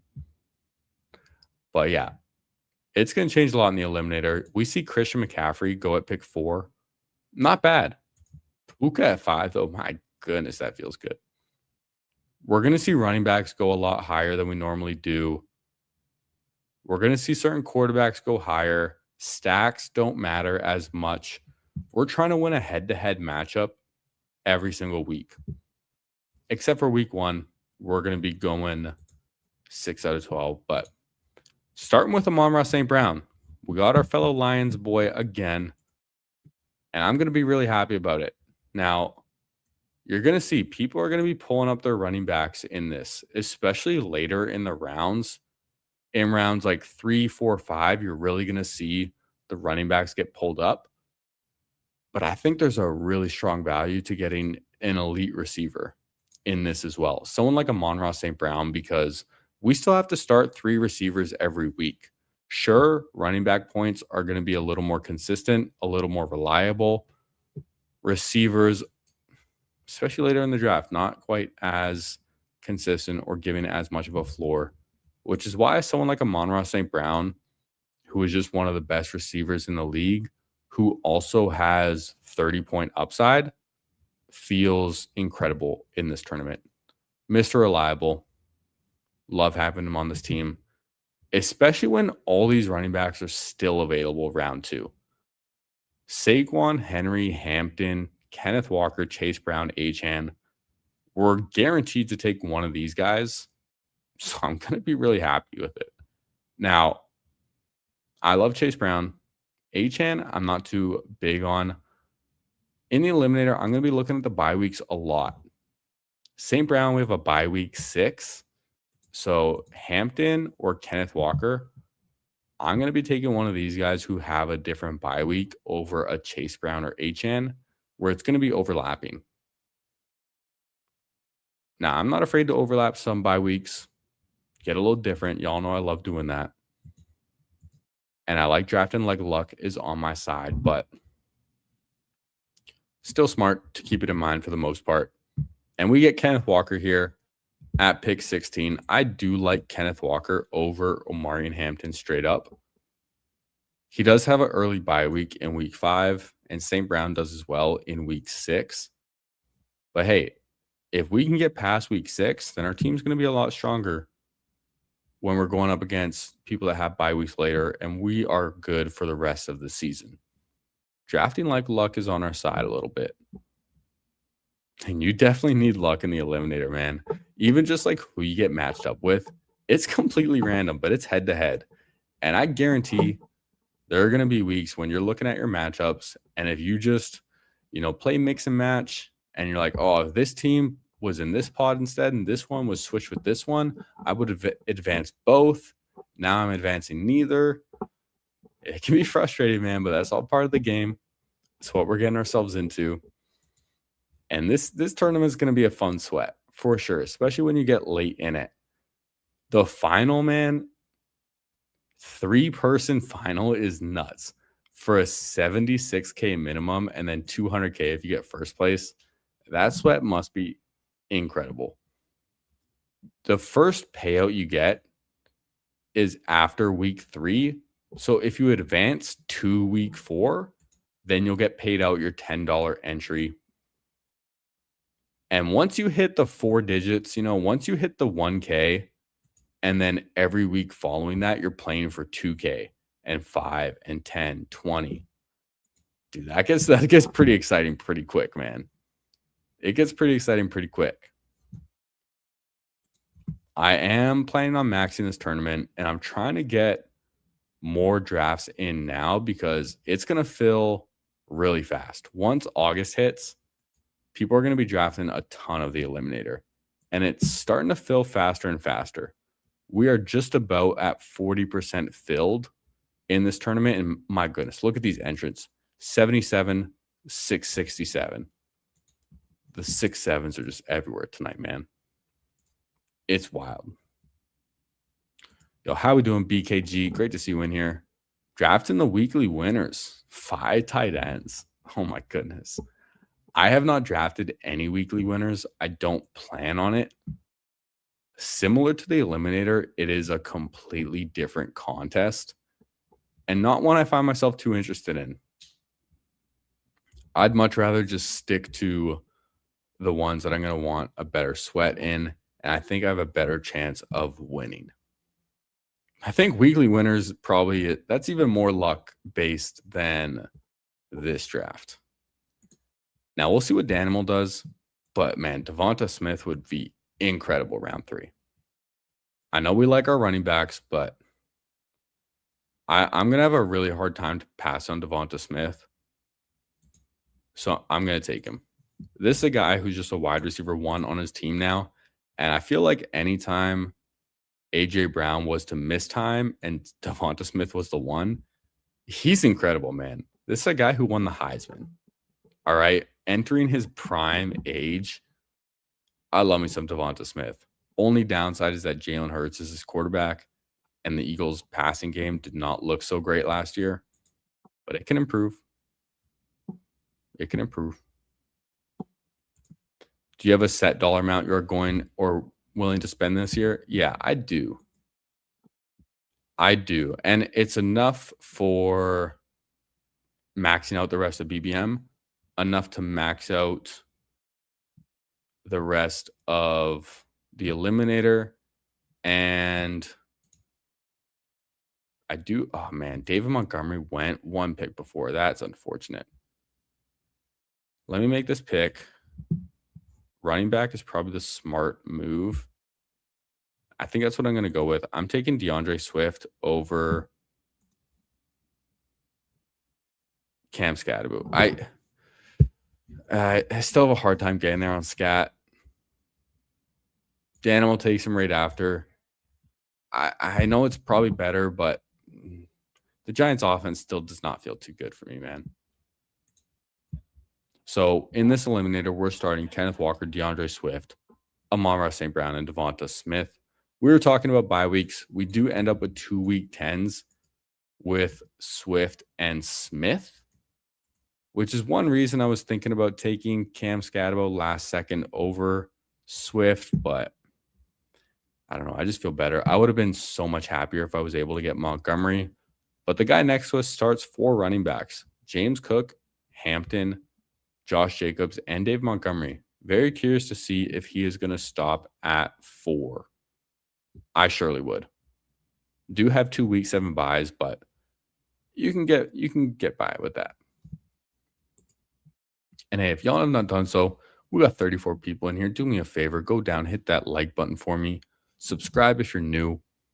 We're drafting all sorts of different tournaments, man. Having a real fun time doing it on this beautiful Saturday evening. Real happy all of y'all are joining me. Seth asking why running backs get pushed up. Pretty much because you want reliable points every week. In Best Ball Mania, we're playing for week 17 for the most part. That's when all the money is won. And you have 14 weeks to get enough points to advance out of your pod. Whereas in the Eliminator, from the start, 50% is advancing. It's 6 out of 12 in this draft that we're doing right now. And then after that, we go head to head, hopefully for 16 more weeks for a 3-person final. So people really like taking the running backs early because they have more projectable points and they're going to be more reliable. Whereas the late running backs are the ones that are the backups, and they're a lot more questionable. Like, we don't really know what's going to happen with JCM or Chris Rodriguez. And then when we get like later to the Tyler Algiers, Tajay Spears, Isaiah Pacheco, having to rely on those guys, almost on a week-to-week basis doesn't feel so great. Now, Colson Loveland gets taken right before us too. My goodness. Oh, this range sucks. I'm going to take DJ Moore. Doesn't feel great, but he's a wide receiver 1 in Buffalo, and he also just plays for the Buffalo Bills. One real easy thing to do in the Eliminator is just take good offenses, because we want reliable points every week. Who's going to give you that? Good offenses. So we have 5 players, and the teams that we have are Kansas City, Chicago, Detroit, Philly, Buffalo. All of these are playoff contenders. Those are the type of teams that we want in the Eliminator, and we want a little less of the Tennessee Titans of the world, Christian Watson is here. You saw him. We took him in both of our last drafts. His profile is just going to be a little less consistent. Spike weeks are still important in the Eliminator, but I would lean towards like a DJ Moore over him, even if he's getting a little old. Hopefully he builds good rapport with Josh Allen, and honestly, he doesn't have much competition in Buffalo. So if they do connect well, if he does force him the ball, then I like some DJ Moore.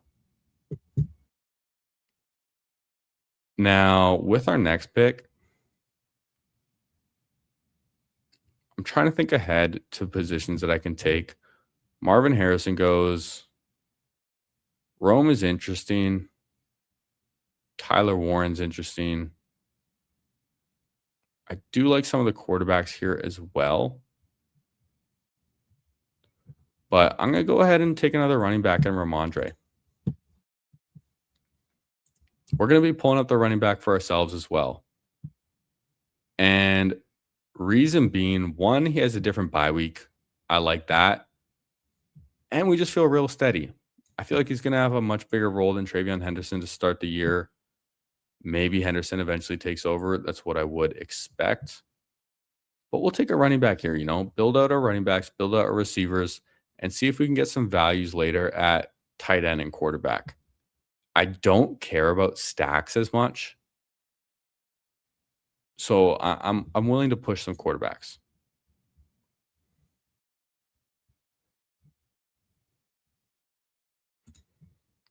What's up, country boy? Jazz? Do I do team reviews for redraft? I haven't gotten to any redraft content yet. I have not. And no, team reviews is not something I have done yet. I mean, this is my first year on YouTube. I haven't even been around for a redraft season yet. I think I might start looking into some redraft stuff in August, maybe make some pre-recorded videos as well. And I'm going to be in at least 2 home leagues this year, probably 3 again. And I do plan on streaming those drafts because the people who I'm in those leagues with, they have no idea that I stream on YouTube and do best ball and stuff like that. So I think it would be pretty fun to stream when none of them know about it either.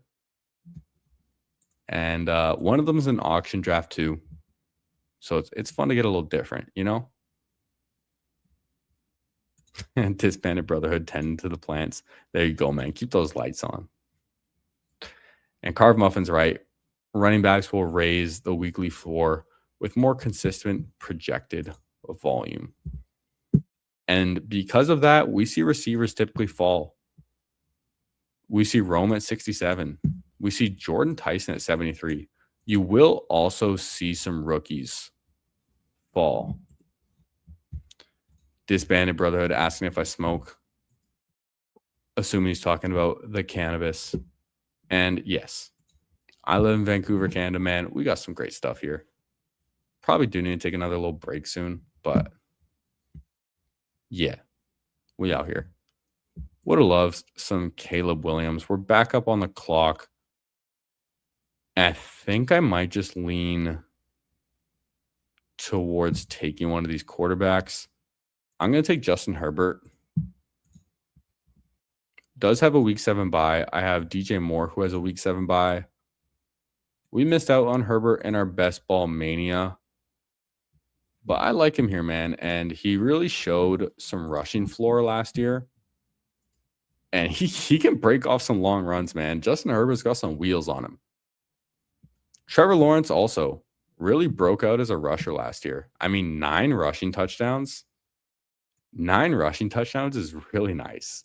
And one bullish thing about that is like their running backs are Bashal Tutin and Chris Rodriguez. Both haven't really proven much of anything in the league yet. Assume that Chris Rodriguez is going to be the goal line back there. But man, Trevor Lawrence ran the ball at the goal line a ton last year. He likes to jump over his offensive line as well. Maybe it just does a ton of that. Now, taking Herbert, I was kind of hoping for QJ to fall back, or even taking Michael Pittman as a receiver. Maximus knows he takes Michael Pittman now. Can't blame you whatsoever.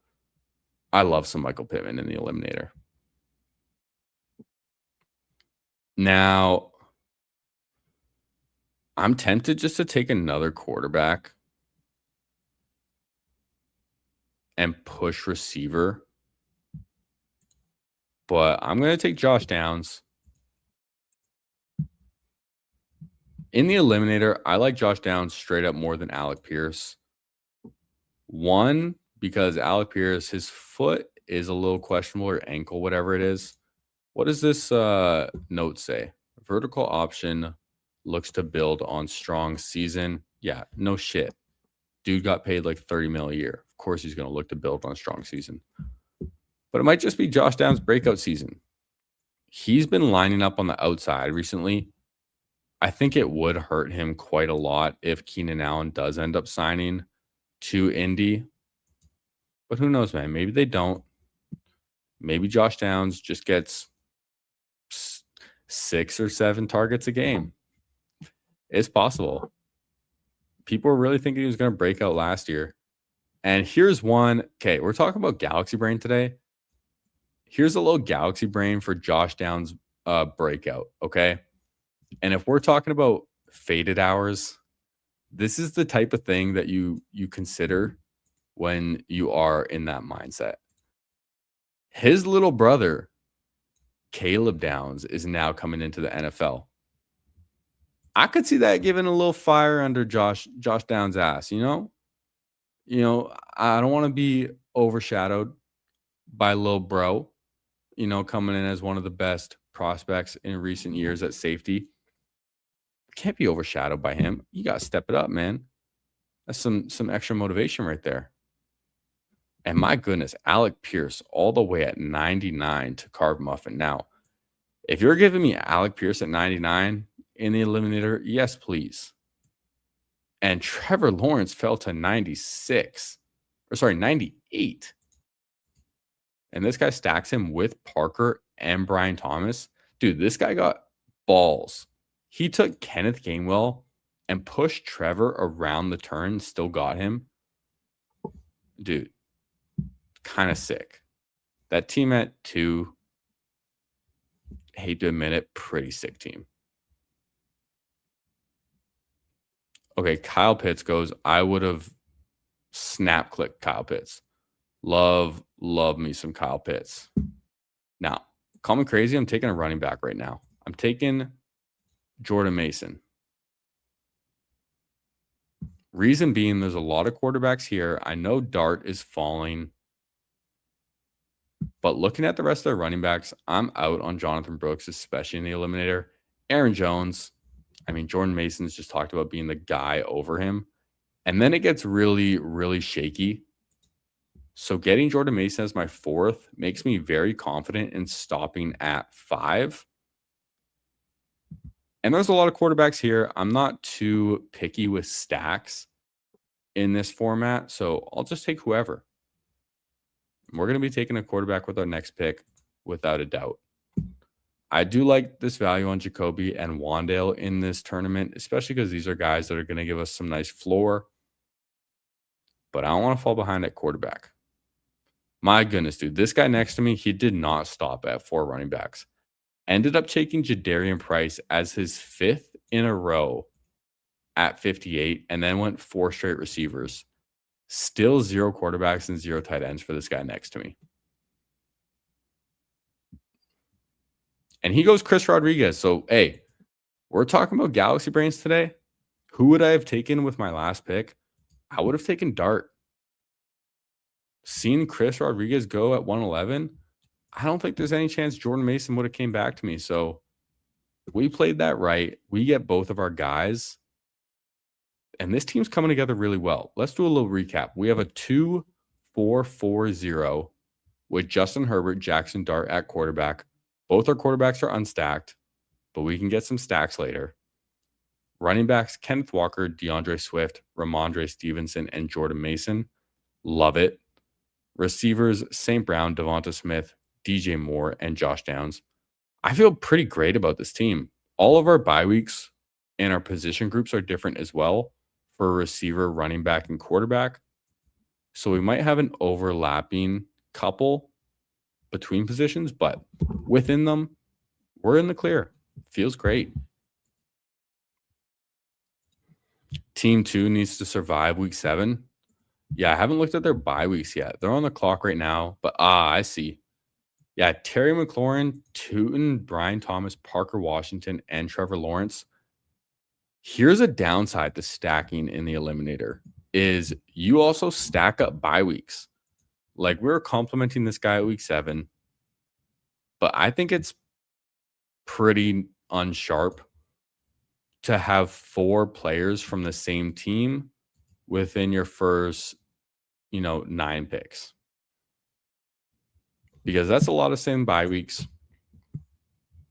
If you make it to week 7, you might win like $40 or something.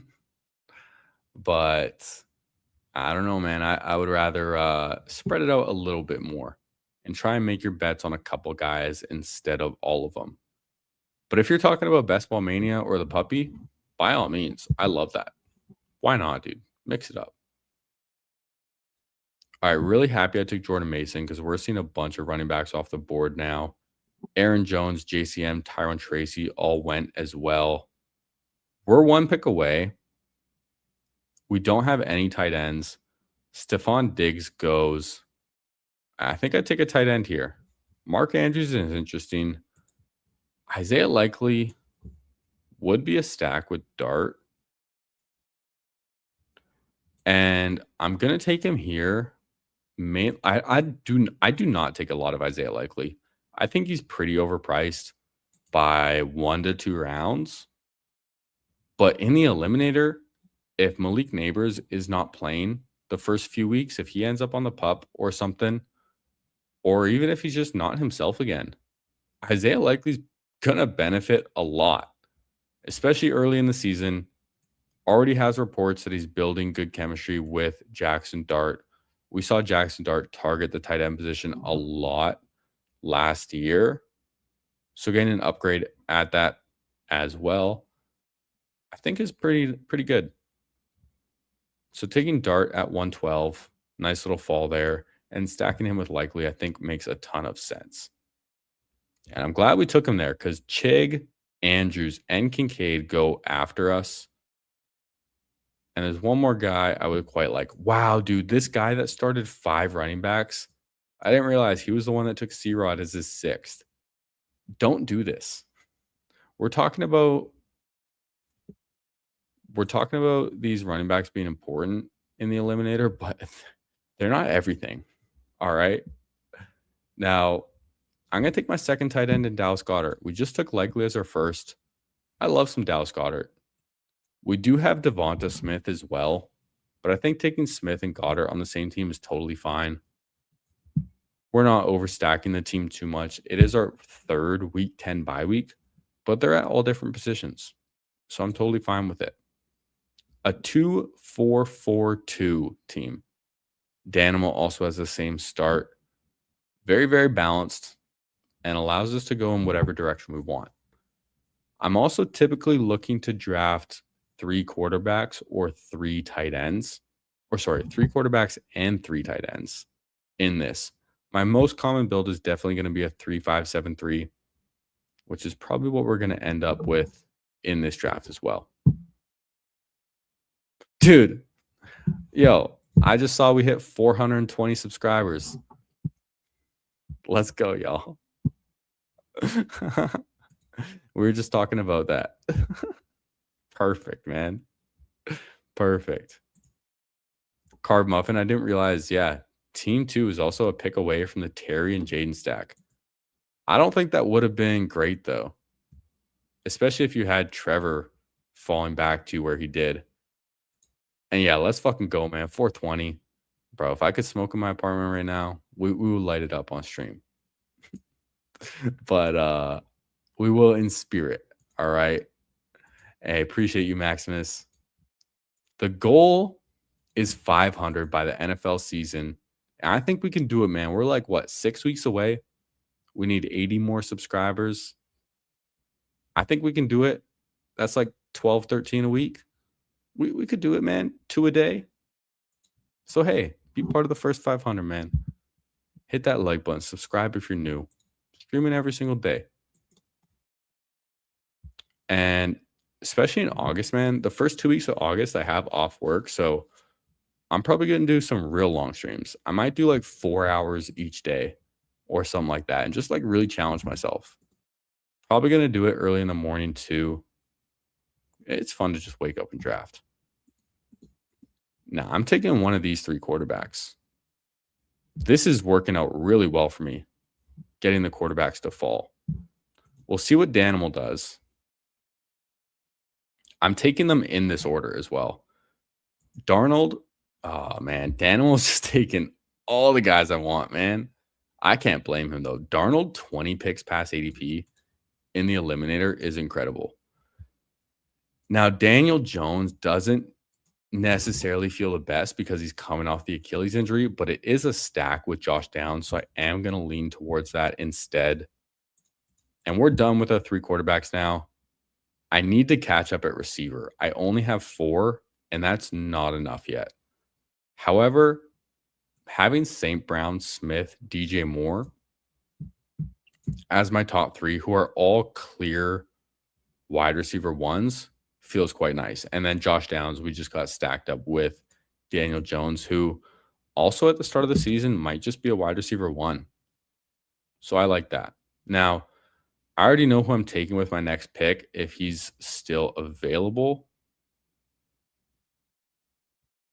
Man, Brenton Strange still being here is nice too, though. Could take a 3rd tight end and just push the skill position players even more. But if Debo's still there, I'm taking Debo. I love Debo in the eliminator. Judy gets taken. Wow.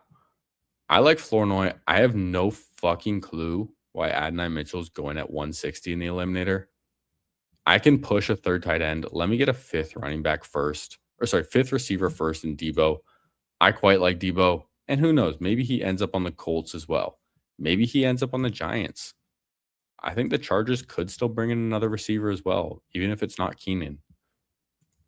Could also be a Keenan Allen-ass team. Hey, you know what we said in our first draft, I think, in the Best Ball Mania? I said if we had Herbert or Jones or both, I would definitely draft Keenan. So, hey, shout out Nez. Might be a Keenan Allen themed night. And shout out Emo Cowboy as well. Because Emo Cowboy is also a Keenan Allen touter. Now, I was last year, man. I was so in on Keenan Allen before he signed. I had like 40% Keenan Allen before he officially signed to the Chargers, and then I pretty much just like full stopped. Took him a couple times when he was rising, but dude, he ended up going in like the 120s. Don't think that happens again this year if he signs or when he signs, but I'll take some shares still. This Band of Brothers, African Fire smells like bubblegum. There we go, man. Hell yeah, dude. Let's go. Country Boy missed it earlier, but did you say you did reviews of teams or not? I haven't yet. I haven't done any reviews of any redraft stuff yet. I haven't done any redraft content either as well. Something I do want to get into probably in August, and it'll be easier when I have a couple of weeks off work as well and have some time to even just like think about all that. But no, even like in the best ball drafts that I do, when other people in the stream join, I don't typically go and review everyone else's team after. I know the people in the draft really like it, and I can't blame them. I would definitely want to hear what people think about the team I'm drafting, but it's just a little time consuming. And I don't really want to half-ass it either if I'm going to do it. Now, easy click for me right here is AJ Barner, without a doubt. I love AJ Barner. He is my highest drafted tight end. I think he's a great value. Falls to us here at 177. Would have been even sweeter if we got Darnold instead of Daniel Jones and then got Barner. Would have been even better, but I'll still be happy with it. Now, do I want another receiver or do I want a running back with this pick? I'm only taking one more running back, and I need two more receivers still. Maximus takes Trey Harris. That easily would have been my pick, especially when I have Herbert. But that's okay. Not quite necessary. Do I want a receiver here or do I want my choice of running back? Let's look at my running backs. We have Kenneth Walker, DeAndre Swift, Ramondre, and Jordan Mason. Tank Dell goes. You know, like the vets are nice in this, but Calvin Ridley I still can't quite get behind. Ray Davis I do like as well. It's going to be Ray Davis or Jaden Blue for me.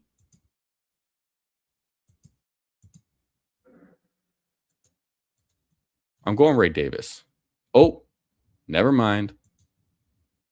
The draft gods had a different plan for us and ended up taking Jaden Blue. Probably not a bad thing because Jaden Blue is going to end up going higher than Ray Davis pretty soon anyways.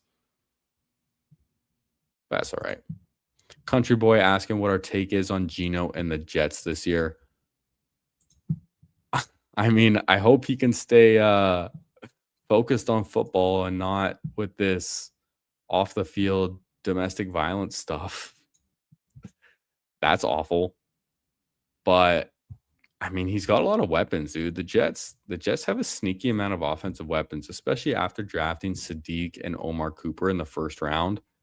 And their offensive line is pretty underrated, especially in the run game, which having, Breece Hall, Braylon Allen, and if they want to throw Isaiah Davis in there too, to help take some pressure off, That would definitely help Geno a lot. I know they had Ashton Jeanty on the Raiders last year, but their offensive line was so damn bad, it really didn't matter. So I think he's definitely in a better situation than he is last year. The only thing with Geno is he going to be playing in the best ball playoffs? Like if we're in best ball mania, if we're in the puppy, is he going to be playing weeks 15, 16, 17? I don't know. I don't know, which is definitely where you make your money. Now, he's getting taken late enough.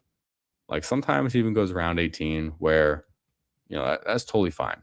Goes at 165 here in the eliminator, but definitely a better pick in the eliminator because he's certainly going to be starting the year, probably going to have the job most of the year, and is just in a better situation than he was last year. So he's a value in the eliminator. But in other contests, I tend to stay away. I would rather take Tua in other contests. Yeah, we got the Nesnos in here tonight, man. Hell yeah. Now I have a 3-5-5-3. Again, still super balanced. And going to be looking at two more receivers. My receivers, I have St. Brown, Devonta Smith, DJ Moore, Josh Downs, Debo. So we have a lot of vets, actually. We have a lot of proven guys, which makes me feel a little more free to take some rookie swings. Because the rookies fall here, man. Like we still see Antonio Williams available. Jeremy Bernard still available. Dejon Stribling, I've gotten quite a few times around 18 in this, which I think is pretty fun to take.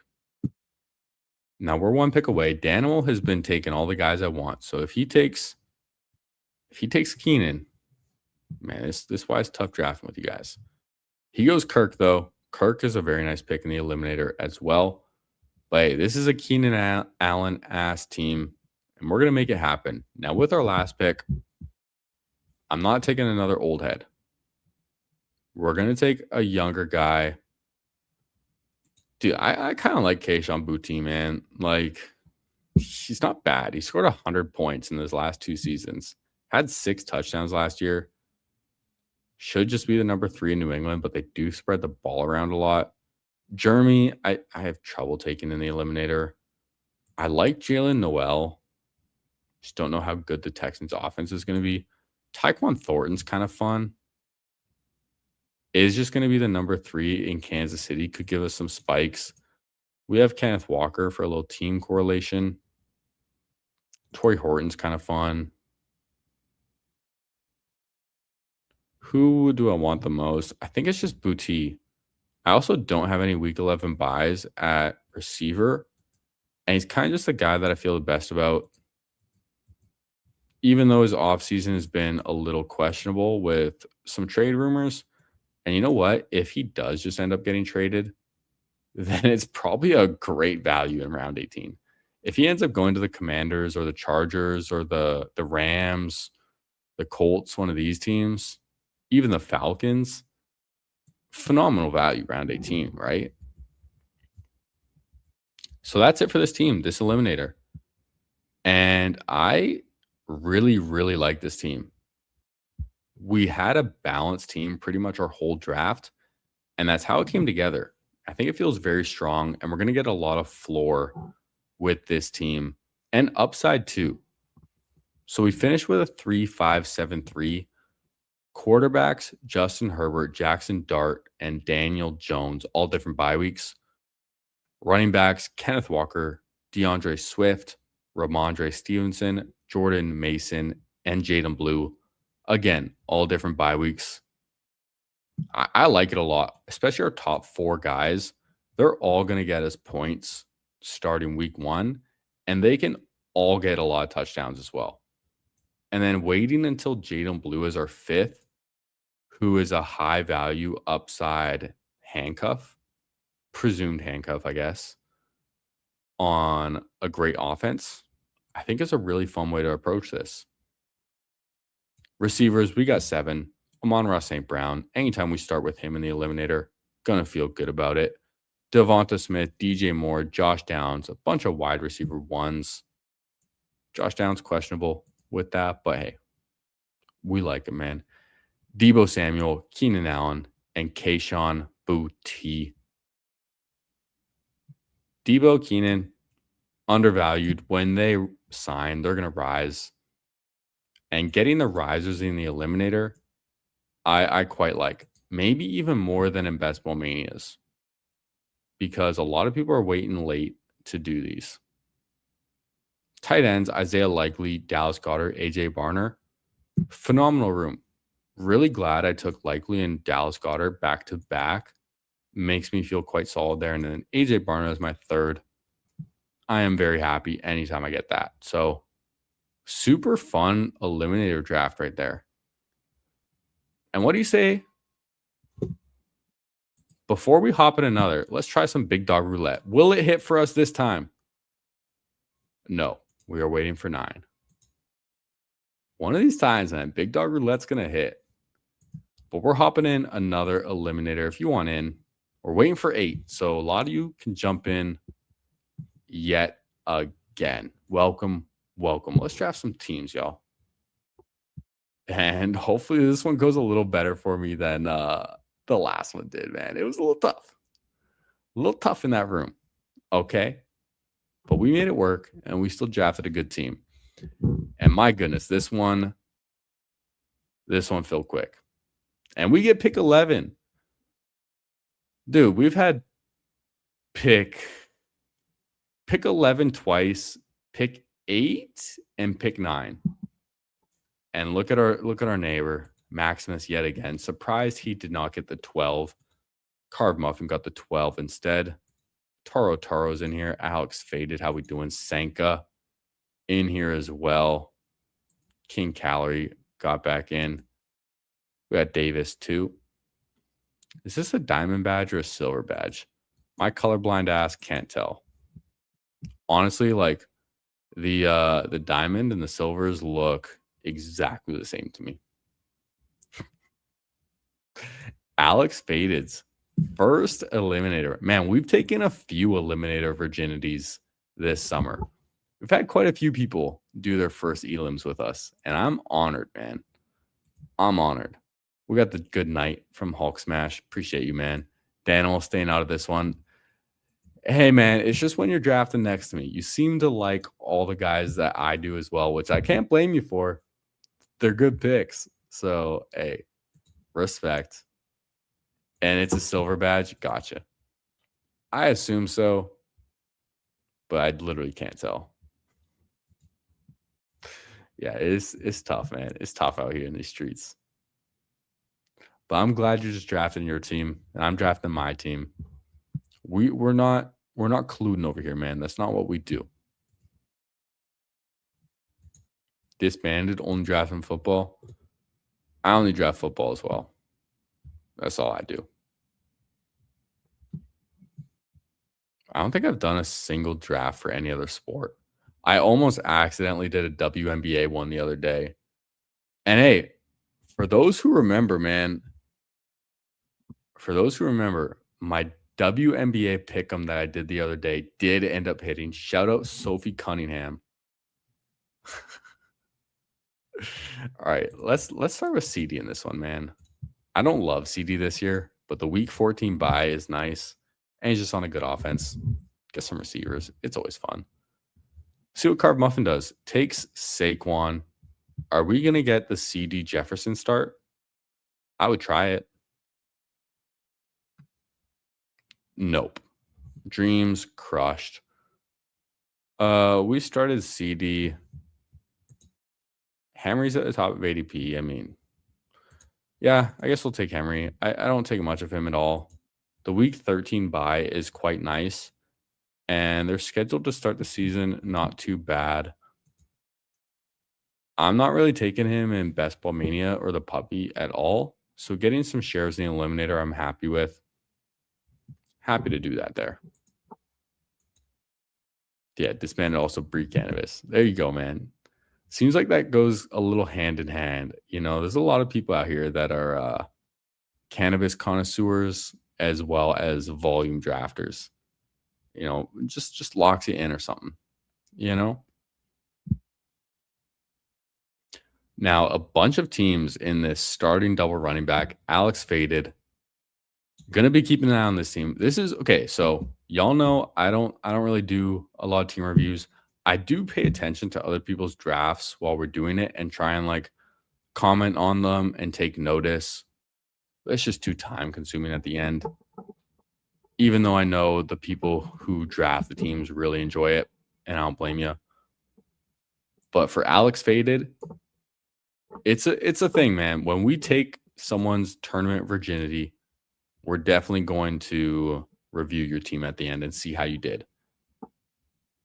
And man, shout out Julio. If y'all remember Julio, it's cool when people do their first like eliminator with us, but this guy did his first best ball draft ever with us, man.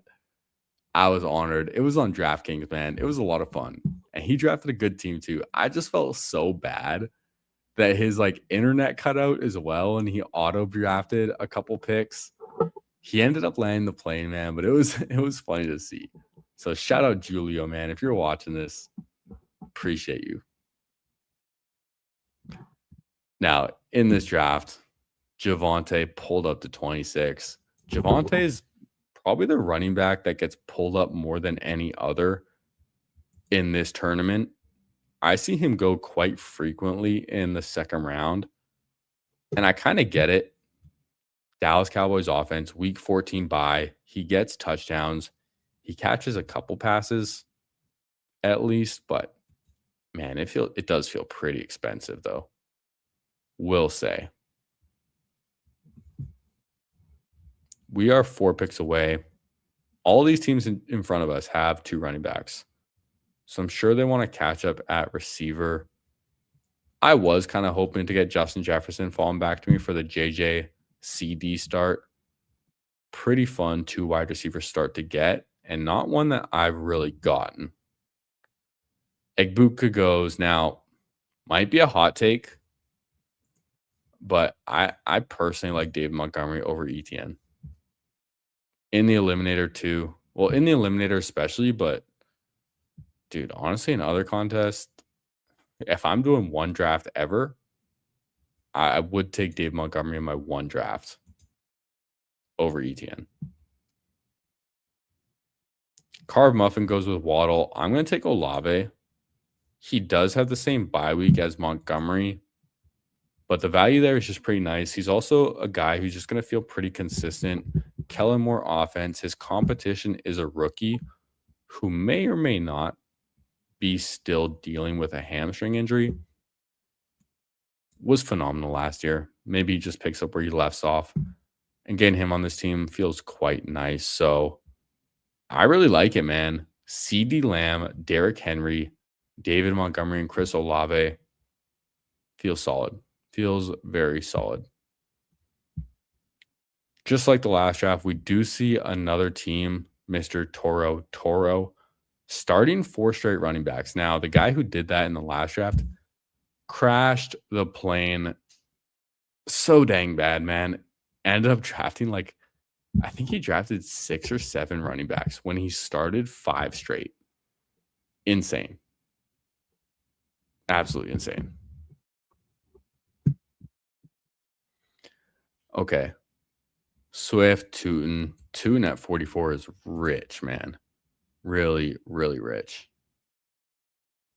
And this is what? This is our 4th draft of the stream, I think. 4th draft of the stream. I'm thinking about doing a 5th. We might just go for 3 hours tonight, but I'm wondering, man, can we get to 30 likes? We're sitting at 22 right now. If we can get to 30 likes, we'll do a 5th draft for sure. And we'll see what one the people want to do. Yeah, the pressure is on for Alex, man. Pressure is on. Yo, Disbanded Brotherhood also breeds chickens and corgis. Life is good. Dude, sick hobbies. I will say, though, man, corgis, not my favorite kind of dog. I don't really get why people love them and think they're so cute. I think they're kind of ugly, I will say. I don't know if that's gonna make you have some beef now, man, but just being honest. Oh, Maximus telling us that Rodgers was that guy's only quarterback who went like 7 running backs after starting 5. Yeah, thank you for your donation, is what we will say right there. Okay. Tony Pollard, 54, man. Wow. This is what we're saying about these running backs getting pulled up. We are not joking. Pollard at 54, I cannot get behind. Can't do it, man. It's still the Titans at the end of the day. Malik Neighbors falls a ton in this. I still don't know when I'm going to draft him. It's a little tough. Like when he gets to the 60s, man, like it's hard not to click Neighbors and just hope you get a little lucky. Devontae Adams fell to 57. So for Toro, who started 4 straight running backs and then gets Devontae Adams as his first receiver, like, dude, that's incredible. Like that's really nice, man. Now, boring pick, but same as our last draft, I am taking DJ Moore. We're looking at the same pocket of players as we did in our last draft, and I like DJ Moore the most still, so I'm going to take him. And there is a player who I would like with my next pick. Carb Muffin takes Ramondre. I did not want Ramondre. And then I did want Jaylen Warren. So that's unfortunate. Who do I want to take?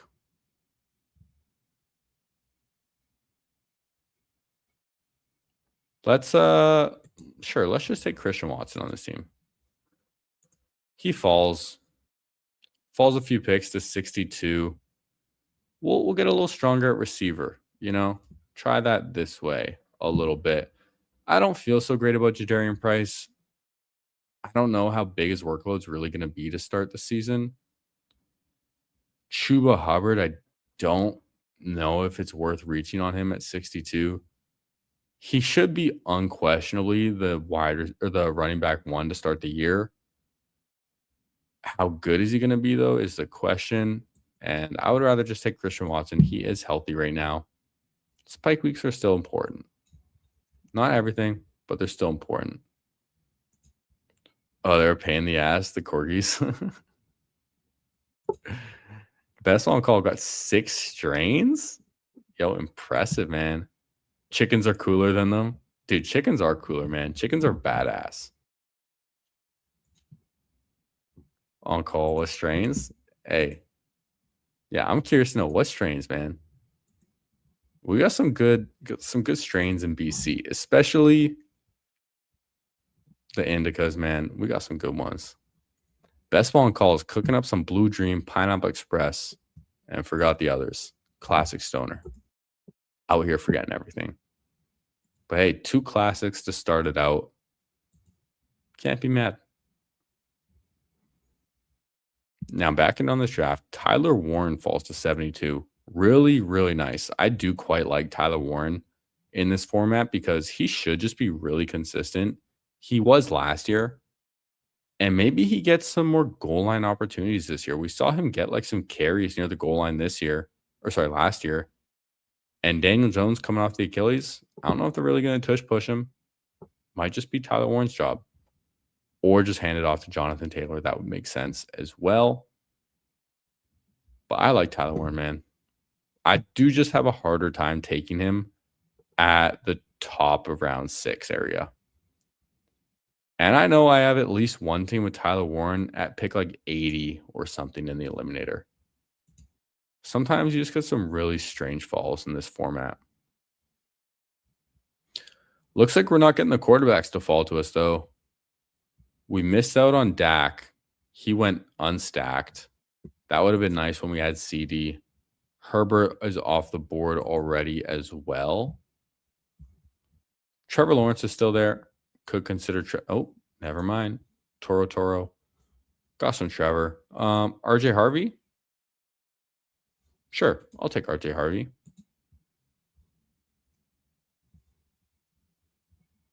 Now, I can probably look at 2 quarterbacks with my next 2 picks at the next turn, so maybe I take a skill position player here instead. There's still a lot of receivers. We could take a 4th running back. I don't know if it's worth taking a quarterback right here. Courtland Sutton, Quentin Johnston, Alec Pierce, Jaden Reed, Josh Downs. How about Michael Pittman? Let's try getting really strong receivers in this. Maybe we can stop at 6 receivers even. I think I can stop at 6 receivers on this team. But we'll get Michael Pittman. Y'all know I love Michael Pittman in the Eliminator. I think he's straight up better than Courtland Sutton. We all have different bye weeks as well at receiver and at running back. Love that. 0 quarterbacks, 0 tight ends still. Similar to the last draft. But I think we can land it, man. I like it. I like it. CD Olave, DJ Moore, Christian Watson, and Michael Pittman. I think we can stop at 6, which gives us a lot more freedom for the rest of our draft. Even if we want to get weird and go like 4 tight ends, we can do it, man. We can do it. Disbanded has the Blue Dream Cross with Twisted Purple OG, Lemon Skunk, Ocean Beach OG, Skywalker OG. Skywalker, dude, some of the Star Wars strains are nice, man. You ever have some Jedi Kush? Some Jedi Kush is nice, man. There you go. Got the blues. So we're talking about late night Saturday, man. Late night Saturday is the type of conversation we get into. And we're sitting at 25 likes right now. If we get to 30, we will do a 5th draft for sure. So 5 more likes. We want to hop in another draft. And we can do another eliminator. We can do a puppy, one of those. I personally kind of just want to do more eliminators because I want to max this tournament. And I don't want to do any slow drafts. And it's a lot easier to get my volume in on stream because we can actually get people to join drafts. Otherwise, they take pretty long to fill sometimes. All right, Xavier Worthy, Tucker Kraft, Rachaad White off the board to start round 9. I feel pretty good about my 3 running backs. I definitely need more. But Henry, Montgomery, RJ Harvey, I like the room that we have because Henry and Montgomery, these are big touchdown guys, you know, not too exciting in the pass game. But then we have RJ Harvey, who is the passing specialist, kind of the Joker running back he's been talked about being. And I like it. Was pretty good as a rookie, too. I think he got like 10 touchdowns. It's not nothing. And man, this guy Toro is scooping up all the value. Got Brock Purdy at 105. I was praying I would get Brock Purdy. But I get Laporta. I'm taking the tight end. I'm not going to pass on him. Y'all heard me talk about wanting 2 quarterbacks. But I'm not passing on Sam Laporta at 107. And I'll come back around and take a Jared Goff. Goff or Dart, like, I mean, Dart's the weekly upside for Dart is so much better than Jared Goff. I'm going to go with Dart. Fell to 110. Obviously, I really like Jared Goff as well. But I'm going to take some Jackson Dart, mainly because I'm going to go 3 quarterbacks on this team. And I kind of like the idea of having one of them be a super high upside spike week type of quarterback. Injury is definitely a big question for Jackson Dart. Can he actually stay healthy? But at 110, I'm pretty happy mixing him in, especially when I know I want 3 quarterbacks. And a really nice value here on Laporta. Maximus took Kyle Pitts right before we took Laporta. And as much as a Lions fan I am, if I had one draft, I think Kyle Pitts I would take over Laporta. I just think he has a higher ceiling, but I think Laporta is a better NFL tight end. And we're starting off this draft pretty balanced as well. 1, 3, 5, 1. Last draft, a little more balanced, but this one, I still like it a lot as well. Getting some nice values to fall to us too, and feel really strong about my receivers and running backs. You want to be strong in your skill position players in this. And I think it's nice to target more volume at the onesie positions, which is kind of why I'm a little more against taking the elite tight ends and elite quarterbacks in this format. They can just win you your week. Someone like Josh Allen can just be extremely consistent at that position.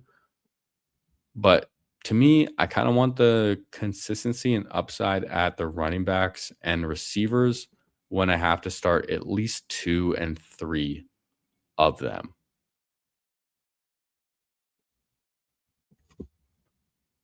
Quarterback points, just a little more replaceable. Now, there's some nice picks available. My dreams might get crushed. And we may have made a mistake with Dart. But we'll find out. I'm probably going to get sniped on who I want anyways. And I think everyone already knows who it is. Maximus is just going to take him right in front of me anyways. We already know. We already know Maximus is taking him. Shuck would be a lot of fun because it would stack with Olave. The only thing is, same bye week as Jackson Dart. Yeah. What did we say, man? We called it. Just getting sniped right there. I'm going to go with Tyrone Tracy. We took Jackson Dart. Let's get another running back as our 4th running back. I'm also looking at Travis Kelce right here. Isaiah Likely would have been another stack as well. But I like that. And then I might have to take another quarterback here.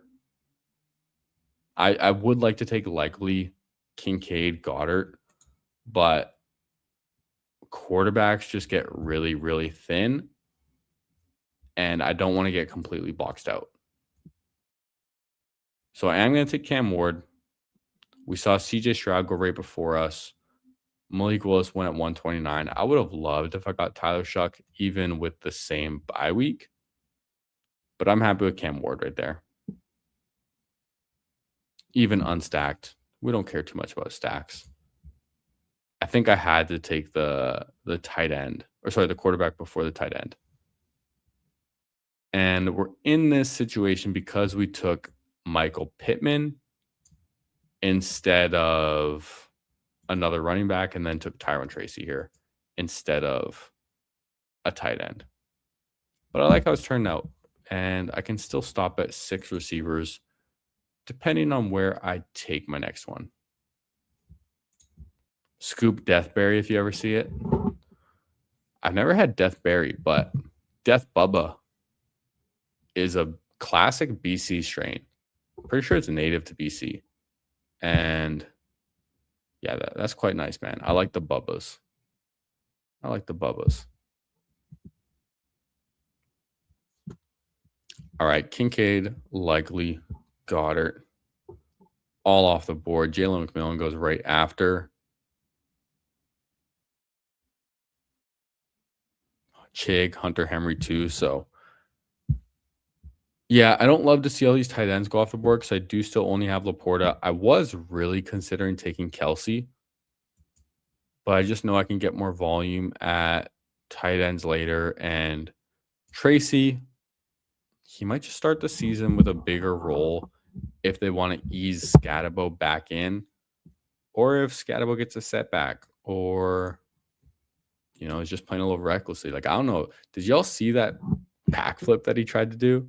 Like a new video of him doing a backflip. I don't know what fest it was or what occasion he was there for, but He did not land it this time. It looked shaky, and it looked like he almost got injured. And, man, Dan's just at my legs. Dan's just rubbing on me right now, man. Come here. You're so sweet. My 1-year anniversary with my cats, too. Love it. 1 year goes quick, man. And what's up, Wilson? How we doing? We out here drafting shippers, man. Like we do best on this beautiful, beautiful Saturday evening. Now, some nice players I like. But knowing how it goes for us, we're probably going to get sniped on them again. Come here. Oh, Dan doesn't want to be picked up right now. I was going to let him say what's up, but he's not having it right now. Okay, this guy, Toro, he might be pushing a little hard. He had a really nice start to his team. But having Naylor as your fourth receiver, man, that's a little tough. Now, I am going to take Aaron Rodgers as my third quarterback. The only downside is him and Cam Ward have the same bye week. But we like to draft like luck is on our side.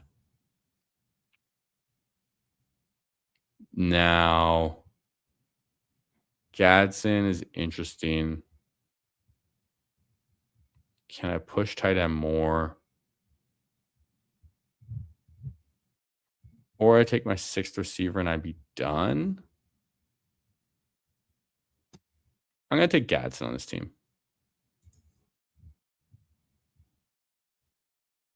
I don't mind it. I don't draft too much of him. Was considering taking my sixth receiver and just being done. But I like some Gadsden yesterday. Or some Gadsden today. Oh, there you go. Disbanded has the Bubba. The pre-98 and original. Yeah, dude, I'll be honest. I didn't like the pre-98 as much. But if you ever have Platinum Bubba Kush, that's a nice one, man. The Platinum is better than the pre-98.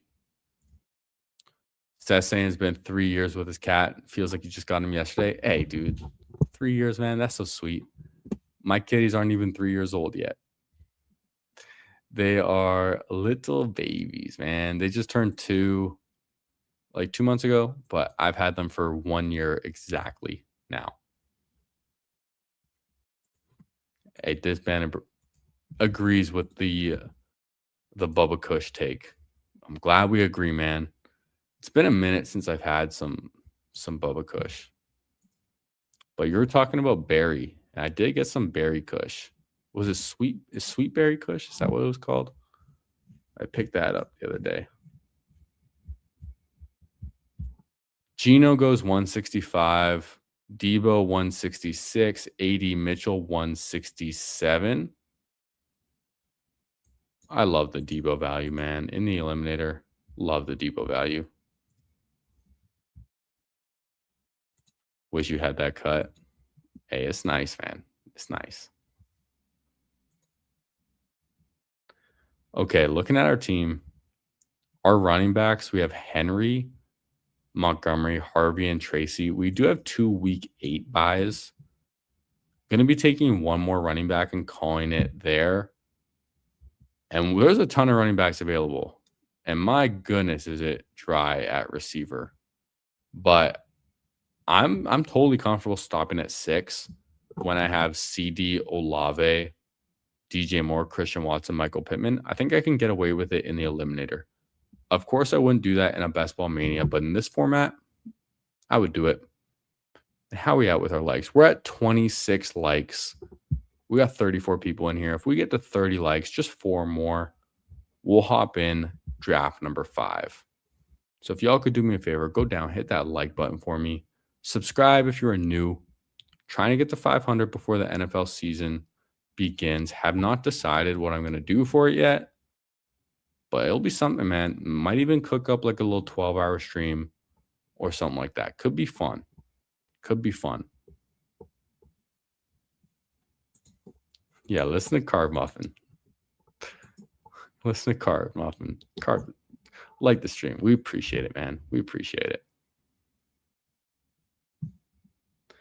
Okay, one pick away right now. Zach Charbonnet is tough. I am really interested in taking him. I'm going to take Dontavian Wicks, though, first. No, I'm not. I'm going to take Sharps. I might even be able to take 6 running backs on this team. Maybe we go with like a 3-6-6-3 type of build. Do I even want Wicks, man? I feel like I can get a different receiver as number 6. I might take a tight end first. Who do I have? Laporta, Gadsden, Freiermuth, Otten, Ferguson. Let's take a third tight end first, actually. Let me take Terrence Ferguson. Let me just take the higher upside guy when I have someone like Laporta. When I have Laporta, I feel really good about my tight end room. And getting the high upside guy in Terrence Ferguson, I quite like. And I think what I'm going to do is do 6 running backs and 6 receivers. Mainly 6 running backs because I have Charbonnet. And I don't expect him to play that early. I don't think he's going to cover the week 10 bye week or week 8 buys. But if we can make it far enough and he is there, then that would help, man.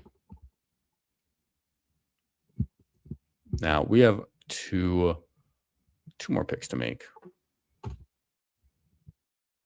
It's an interesting team. Quarterbacks don't feel the strongest. That's kind of just been the theme of the night, it seems. And might just be right, you know? At least we're being consistent with it. It's fun doing that sometimes, you know?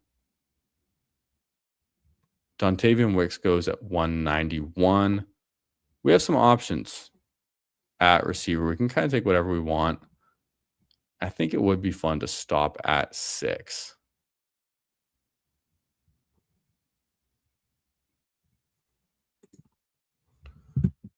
Okay, man. 2 hours and 22 minutes into this live stream. It is flying by. And we're at 29 likes. So one more like. Just one more. And we will hop in another draft right after this. Just go for 3 hours, man. Nice 3 hours on a beautiful Saturday evening. Lots of fun. Okay, running backs, receivers is all I'm going to be looking at. And there's some guys I like. I could even take Justice Hill if I want to double stack Baltimore, but I'd rather have them on separate teams. And there we go. We hit 30. Appreciate that, everyone. Appreciate that. Helps me out a ton. And so we will be hopping in another draft right after this. Now, do we want an eliminator or do we want a puppy? The fun thing about the eliminator is that a lot of you guys can draft them with me. And that's one thing I really enjoy about them. I'm also just trying to get more volume in this contest. How many have I done? Does it show here? I can't see on this screen how many I've done. We'll check after, though. I think I'm close to like 50%. Okay, Keenan does go, so we don't get Keenan. Here's what's fun, man. Let's take George Halani. Let's take George Halani with Zach Charbonnet. Why not, dude? Just take double Seattle. I don't think there's anything wrong with it. And then we'll finish off with one more receiver. Going to try and get a different bye week from what we have as well. Pat Bryant's kind of fun. We also don't have a week 10 bye. Keenan Allen did get taken from us. Let's go with Pat Bryant. Carb Muffin asking if we drafted any full point PPR Frenchies. I have not. Not really going to be interested in that tournament. Just like it's 150 max, $5 entry. But the top prize is what, 20, 30, 40K, something like that. I'm not. I'd rather draft the puppy. And it being full point PPR doesn't really excite me too much because if I want to do full point PPR, I'll go to DraftKings. Pretty much. Wilson saying he'll get in an eliminator. All right, maybe we'll hop in an eliminator then. But I'm going to go over my team. And then when the draft is done, going to go over Alex Faded's team as well because this was his first eliminator draft. So we have to for that, right? In honor of him. We have to. So in this draft, we got a 3-6-6-3 Jackson Dart, Cam Ward, Aaron Rodgers. Again, not really the strongest quarterbacks. It's kind of been the theme of the night. Running backs, Derrick Henry, David Montgomery, Ramondre Stevenson, Tyrone Tracy, Zach Charbonnet, and George Halani. Feels really strong there. Really like that room a lot. Receivers, CeeDee Lamb, Chris Olave, DJ Moore, Christian Watson, Michael Pittman, Pat Bryant. Pretty fun room, all different bye weeks, and I think I'm okay stopping at 6 in the eliminator. Tight end, Sam Laporta, Oronde Gadsden, Terrence Ferguson. So we got our anchor holding it down in Laporta, and then 2 second-year upside swings in Gadsden and Ferguson. Pretty fun team. All different bye weeks as well. So just at quarterback, we got some overlapping, and then a couple at running back as well.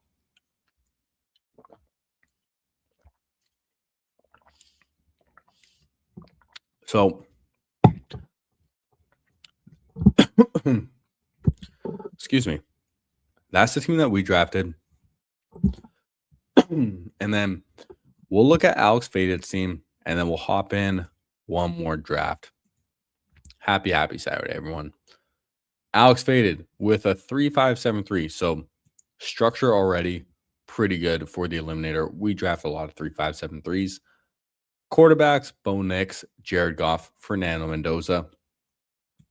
Only thing with this is I don't know if Mendoza is going to cover your week 6 or week 10 bye, but pretty fun third quarterback to have if you end up making it far in the contest. Running backs, CMC, Chase Brown, J.K. Dobbins, Dylan Sampson, and Ray Davis. I like it a lot. I think where you got your players makes sense for a 5 running back build. Starting 2 feels real strong. J.K. Dobbins is going to be really good, especially early in the year. Dylan Sampson catching a lot of passes. And then a 5th being like a strong handcuff, I like a lot. Receivers, Zay Flowers, Lab McConkey, J-Mo, Marvin Harrison, Courtland Sutton, Jaden Higgins, Isaac Tesla. Yeah, similar to your running backs, great receiver room. Bye weeks also very diverse, all spread out with your running backs as well. Nice little double stack with Goff having J-Mo and Tesla. Like that a lot. And then tight ends, Isaiah Likely, Brenton Strange, and Colby Parkinson. Again, really nice 3 tight ends. So team feels really solid, really balanced. I think you drafted a pretty phenomenal first eliminator, my friend. Congratulations. Now, yeah, chat agrees. Solid job. Let's hop in one more. We'll do one more eliminator for the night. And again, we're waiting for 9. So we've been having full lobbies in the eliminator all night, y'all. Hop in if you want. It's definitely minus EV. These eliminator drafts with y'all are tough. And you're going to be hopping in this one too, Alex? Number 2? Yeah, it was a fun one, man. Tough draft rooms, but you got a really good team. The thing, at least with the eliminator and drafting them with you guys, is at least 6 out of 12 of the teams are going to advance. So probably a lot of us will. Now, finally, I get a pick on the left side of the board. Get pick 3 to start. King Calorie in at 1. Tough Cat 2. Johnny Bravo at 4. Savage at 5. Shelp at 6. Maximus 7. Lone Wolf 8. Sanka 9. Carve Muffin 10. Hoses B done at 11. And then our boy Alex Faded.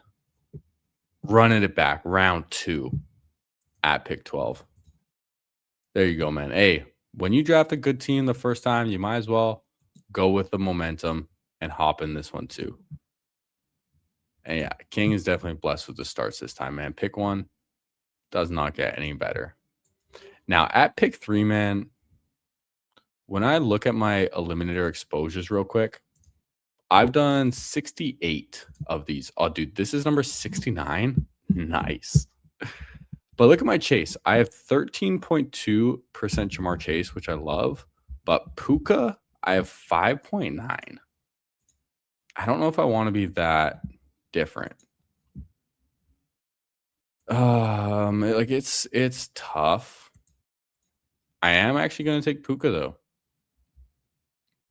Mainly because I just want to be like closer to even on both Puka and Chase. And the thing with Puka is he at least has a week 11 bye week as well, which feels really nice. I just don't know if he's going to get as many touchdowns as Ja'Marr Chase is. But as far as targets, receptions, yards, I mean, Puka is probably going to get like 8 catches a game with 100 yards. You know, pretty nice and consistent for this contest. Ja'Marr Chase is also just so good. But I don't want to be too low on Puka. I want to get some shares there too. Alex, not a fan of the middle of the board this year. I've said the same thing, man. Like the first round feels a little dry in the middle of the board because like a lot of people don't like JSN. People have their concerns about CMC and Taylor. And then in the second round, you can usually miss out on like some of these nice running backs at the start. And then the wide receivers don't necessarily feel like taking them. Sometimes you just end up taking Bowers. And then similar to the third round, fourth round too, you kind of get like the tail end of a lot of tiers. The one benefit to drafting in the middle is if you do just get values to fall to you from those tiers, then it feels great. But hasn't been as frequent this year, I feel like. So don't mind, man. Don't mind being at the ends instead. I do like the left side of the board a little more just because, I mean, you just get the better first round picks, right? You get your Jahmyr Gibbs, your Bijans, your Pukas, and Chase. I think having like these top 4 specifically is a huge advantage this year. So I'm pretty happy anytime I get one of those picks. And yeah, it's quite nice. The only thing is, though, the back end in the eliminator feels a lot more strong because you can start with a James Cook Saquon like Alex did in this one, which feels incredible. And then when I start Puka, like the running backs here do not look good. Jeremiah Love, Breece Hall, Javonte. Love is a rookie and he plays for the Cardinals, so I don't love him in the eliminator. I do like him in Best Ball Manias, but doesn't feel so great here. I am going to end up taking George Pickens. I just think he's probably the best pick available. He also has a week 14 bye. I like it. Doesn't seem like the contract is going to be an issue or a distraction. So I'm cool with it. Kyron gets taken. We're looking at Breece Hall at the top of ADP. Dude, I just don't like Breece Hall. I know he's good, but is it awful that I want to take David Montgomery instead of him? Because I'm going to. Reason being, he doesn't fall to 46. Like David Montgomery is very rarely falling to the back end of round 4 anymore. I think I got a couple teams early on maybe that had Monty at the back end of round 4 in the eliminator, which I'm happy about, but that's not happening anymore. So uniqueness is also important too. You don't want all your teams to be the same because then they can all get bounced at the same time. So pulling up Montgomery, they have a nice schedule to start the year as well. And I just think he's going to run the ball a ton this year. So I'm happy with it, man. Yeah, time to get different. I know you were talking about the middle of the board, but that's what we're doing here too. You know, we're just pulling up Montgomery and getting a little different. I love Dave Montgomery this year. Alex saying whoever gets the 2 RBs in the back end right this year is going to smash. I completely agree. Like when you see this just giant tier of running backs, there's going to be some guys that are a lot better and a lot worse. I'll tell you where I stand. After, I mean, okay, this is my running back ranks, I guess you could say.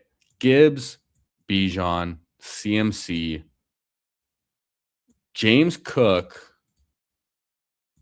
Jonathan Taylor, Ashton Jeanty, Saquon.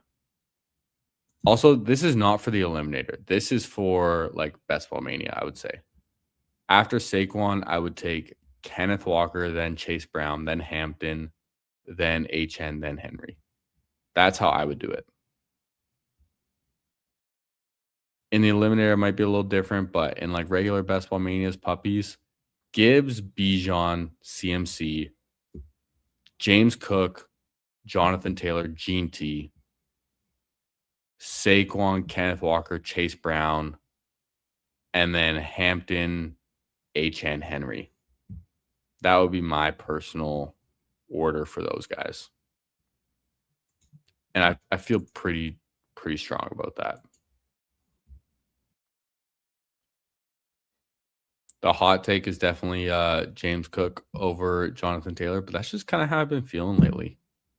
It's kind of just how I've been feeling. It's kind of no reason James Cook should not just smash again this year. Oh, dang. We were 1 pick away from T. Higgins. But you know what? I don't draft a lot of Scatabo. Don't draft a lot in the Eliminator. But I'm going to take him here.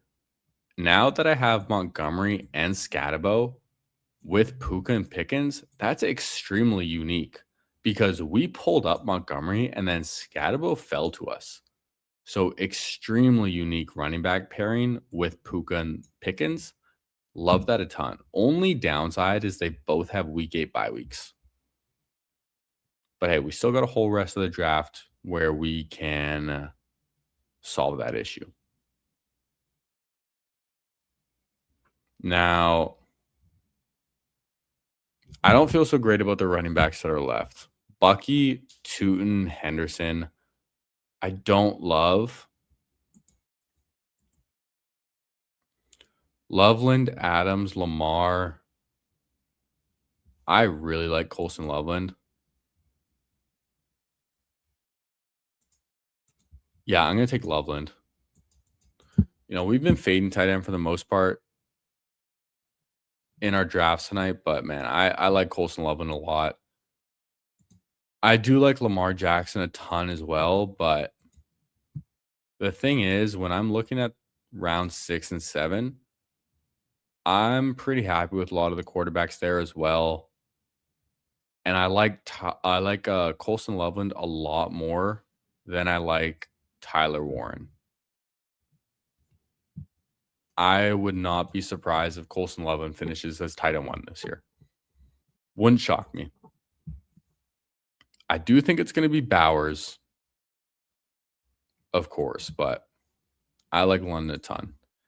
And I'm really liking this team too. Puka, Pickens, starting 2 receivers, and then we pulled up Montgomery and had Scatabo fall. Very, very unique start. With Loveland in the 5th, I love it. Love it. King saying my start feels like his last one with Loveland, and it landed smoothly. Yeah, we've been pushing tight end a lot tonight, but man, Colson Loveland's so good. He's just so good at football, man. Ben Johnson, first draft pick in the Ben Johnson era as well. Talked about the offense flowing through Colson Loveland, and I believe it, man. I think he straight up outscores Burden, straight up outscores Rome at the tight end position. Could get double-digit touchdowns. Would not be surprised if he gets 1,000 yards. Like, this guy can just smash, dude. Smash. And wow, wide receivers are dry. A lot of quarterbacks, a lot of running backs available. Interesting to see this many receivers go early because usually they end up falling in this format. JMO goes at 59. Love that. I know he's a spike week guy. I know he's not the most consistent. That's what we like in the eliminator, but 59, man, give me JMO. Tyler Warren does go at 65. So happy I took Loveland. We don't have to think about that. The guy who ended up getting the falling Lamar just took their first running back in Jadarian Price as well after starting 4 straight receivers and then Lamar. Very interesting. Chuba Hubbard goes to Joe Burrow off the board. So do I want a receiver? Do I want a quarterback? I like Jane Daniels. I like Drake May. I like Jalen Hurts. Give me the receiver I like the most in Parker Washington, and we'll take whatever quarterback comes back to us. There is an argument where you could take 2 quarterbacks right here, but I think with the team that we have, it doesn't make too much sense. And I don't think it's worth reaching up for a running back here either. So I'm hoping to get one of these 2 quarterbacks. I would obviously take Caleb over Hurts when I have Loveland. But King here does have Burden, so I wouldn't be surprised if he takes Caleb as well. But does go ahead and take Tyson, Jalen Hurts off the board right in front of us. So we get Caleb Williams to fall back at 75, stacked up with Loveland. I love it. I think Caleb Williams is actually my highest drafted quarterback in the eliminator.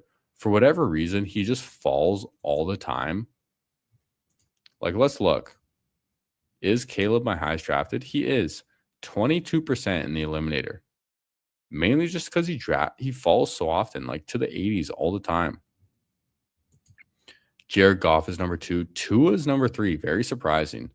But as a third quarterback late, I love Tua in the eliminator. Rodgers is up there as well. Who am I not drafting? Michael Penix I took once. Lamar I only have once. This I find really interesting because Lamar is my highest drafted quarterback in other tournaments, and I only have 1 share of him here. Jordan Love, only 2. Deshaun Watson, the Zaza, Malik Willis, 2 shares of Josh Allen. I'm okay with it, though. Let's see where we're at. Hop back in our draft. We have a 1, 2, 3, 1. Caleb Williams at quarterback stacked up with Loveland at tight end. Montgomery and Scatabo at running backs, I do quite like right there. The only thing is they have 2 of the same bye weeks, but we can diversify later. And then Puka, Pickens, Parker Washington, 3 wide receiver 1s. Love it. Love that start. Again, very balanced. Pretty common theme. Draft some balanced teams in the eliminator, and they usually turn out pretty well.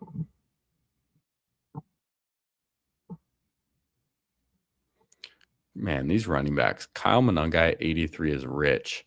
RJ Harvey went at 78 right here.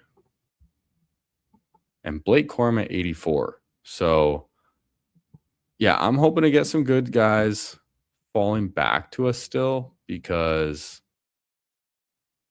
we're not joking, man. These guys go early. All right, QJ, Trevor follow off the board right after. And J.K. Dobbins, too, man, all the way at 87. Rich. Carved Muffin, what are you doing, man?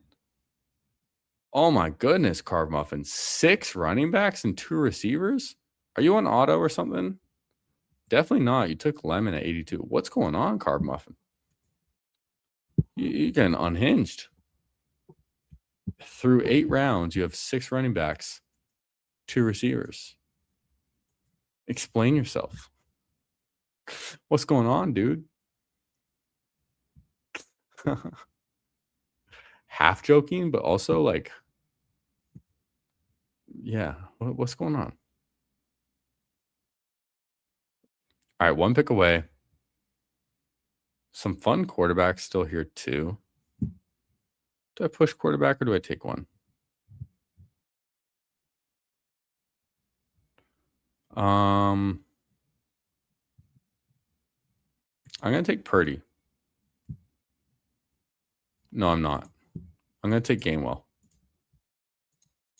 Our running backs are going, and I don't want to fall too far behind. I want my third. And it's another week 8 bye week if I took Purdy. So I'll take my running back first and see who comes back to me. Don't want to completely forget about receiver as well. Puka, Pickens, Parker is a really strong top 3. But I don't want to follow completely. Took Dart in our last 2. I do have Scatabo, but not really interested in taking Dart here. King takes him at 97. And look who falls back to us. Brock Purdy. Is there any other position I would rather have or player? I don't think so. So let's take our second quarterback and Brock Purdy. Reason I took Kenny Gainwell and passed on the quarterback is because I was thinking maybe I could take Baker falling back in round 10. However, then I realized he would have the same bye week as Caleb Williams, which I don't really want to do in the eliminator. And in this, at least, arguably I can stop at 2 quarterbacks with Caleb and Purdy. Probably will look at a third late, though.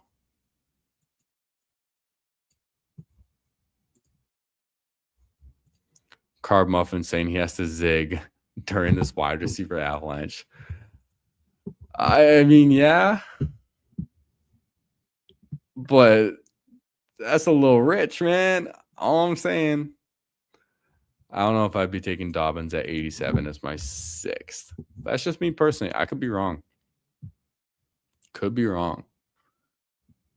Definitely starving the room at running back. That's for sure. Jordan Mason goes at 103 to Maximus.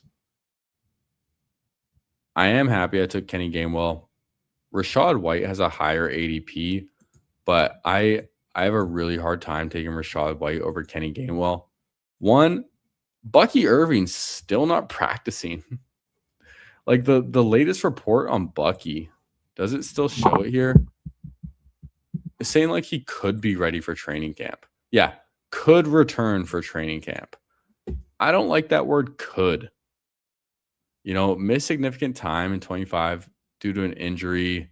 Yeah, muddy offseason shoulder surgery. It does not feel good, especially for a guy who's so undersized anyways.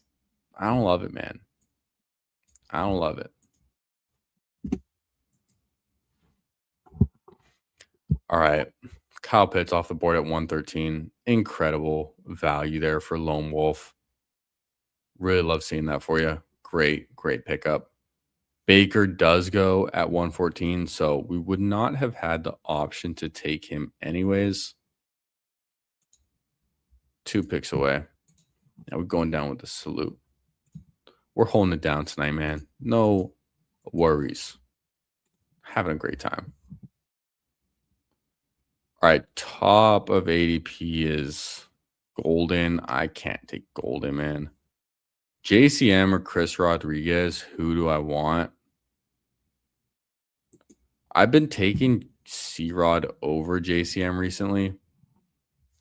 I was really in on C-Rod early in the season post-draft. So I was pretty out on Toot. And then C-Rod had all the foot stuff and kind of scared me off him a little bit. Stopped drafting him, but sounds like he's just going to be back for training camp, which is pretty bullish for him. Now, I still only have 3 receivers. Not the best.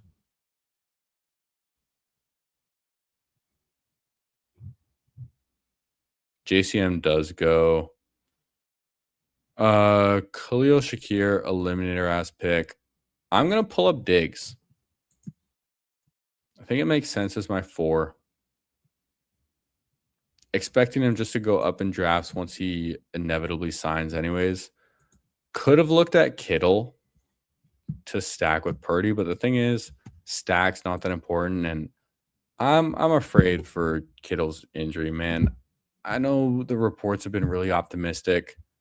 I don't think he plays week 1. I don't see why the team would have him make the trip to Australia.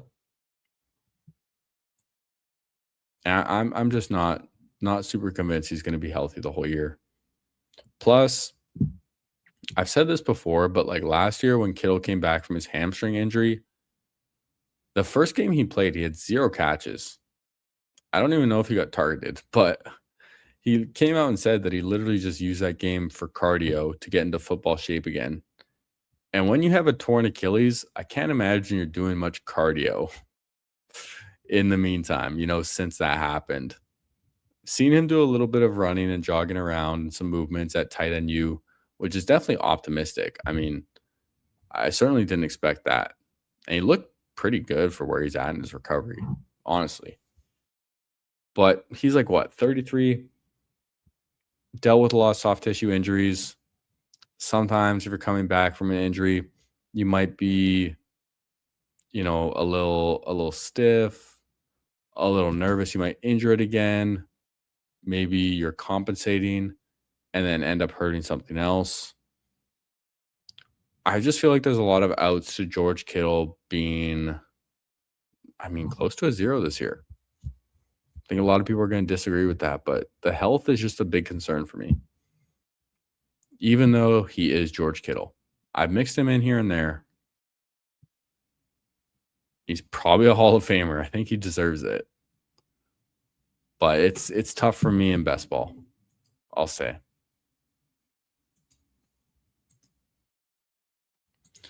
Doing another draft? I don't think we're doing another draft tonight. I've been up since 4 a.m., man. It's been a busy day. I've been up since 4 a.m. Went to work, worked an entire shift, then spent a lot of time with my kiddies because it's their 1 year with me.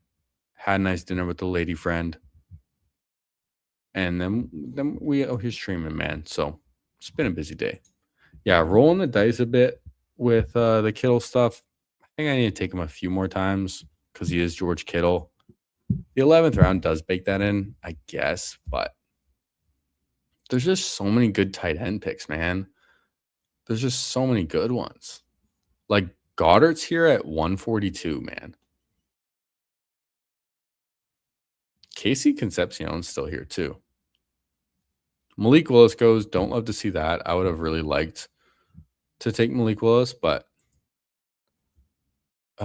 no, it's a week 10 bye. I can't take Goddard. All right, one of you guys is getting a nice value on Goddard. I know this guy next to us has Hurts, but has 2 tight ends. King doesn't have any tight ends. Rashid Shaheed, one of my favorite picks, so I'm not going to be happy or not going to be upset about pass on him. And King Callaway, I've never seen anyone click picks faster. Snap clicks Dallas Goedert and Hunter Henry. Omar Cooper off the board right after. Daniel Jones, Bryce Young. I think I'm going to take my 3rd quarterback here. Is there anyone I want more? Chega's still here too. I can push it. Yeah, I'll take Daniel Jones. We take him unstacked. I think it's fine. I don't think there's a running back here really worth taking. Tajay Spears, I do like, but I'd rather lock up my 3rd quarterback. Caleb Purdy, DJ. Daniel Jones might start off a little shaky as well. So having Purdy and Caleb, they feel really strong. And seeing Rodgers go at 149, 2 picks after I took Daniel Jones, definitely makes me feel better about that pick. I was really considering taking Bryce Young over Daniel Jones, mainly just for health reasons. But Daniel Jones just has a much higher ceiling, I think, anyways. And yeah, quick snaps, man. Quick snaps. The Dallas Goedert one especially, dude. Dallas Goedert at 144 as your first tight end, incredible. Absolutely incredible. Only reason I didn't take him is because I have a week 10 bye week with Colson Loveland. If this was any other tournament, I would have snap clicked Goddard right there. But in the eliminator, if I'm taking Goddard and Loveland, I would want to stop at 2 based on their talent. But with the bye weeks, I can't. I'm not risking a 0 in this contest. Any other contest, I truly don't care. This one, not so much. Dan disbanded. Up at 4 a.m. to do a forest cleanup on the mountains. Hey, appreciate you, man. You cleaning up our greenery, our mountains. Hell yeah, man. Appreciate you. Even though I know you're American, far away from where we're at, dude. Smoke those trees and protect those trees, okay? Do what you do best. Hell yeah, dude. That got me hyped. Yeah, save the planet, man. Debo went to Carb Muffin. Don't love that. I would have loved Debo on this team. Adonai Mitchell goes. I still don't get the Adonai Mitchell price. Naylor off the board. I would have liked Naylor. Hardly know her. But I'm going to take Juwan Jennings at 166. I think that's a really nice pick as our 6th receiver. I like that a ton. Now, the only thing is, I like the running backs here too, but I think I'm going to look at a tight end first. AJ Barner is my guy. And if we get AJ Barner, I am very, very happy. We do, if we want him. Only other pick I would consider is Brian Robinson. I am really tempted to take Brian Robinson, actually. You know what? I'm actually going to. I'm actually going to take B-Rob over Barner. As much as I love Barner, when I have Loveland, I'm more willing to push at tight end. And looking at the running backs, the rest of the draft, man, I don't think any of these guys are going to get me base points without an injury. I think Brian Robinson can still give me some points without an injury. And I'm comfortable stopping at 5 now with him. Week 8 is going to be rough, okay? Week 8, we have no David Montgomery, no Cam Scatterbo, and we're going to be relying on Kenny Gainwell, Chris Rodriguez, and Brian Robinson. But we like drafting like luck is on our side sometimes, okay? I feel great about my 6 receivers. Puka, Pickens, Parker, Diggs, Shaheed, Jennings. Feels really solid, actually. Still going to look at a 7th, I think, and probably looking at a 3, 5, 7, 3. I have Loveland. If I can tack on 2 more tight ends, that would feel great, man. Yo, volunteer work too for disbanded? Dude, respect. Respect to you, man. We need more people cleaning up our environment, all right?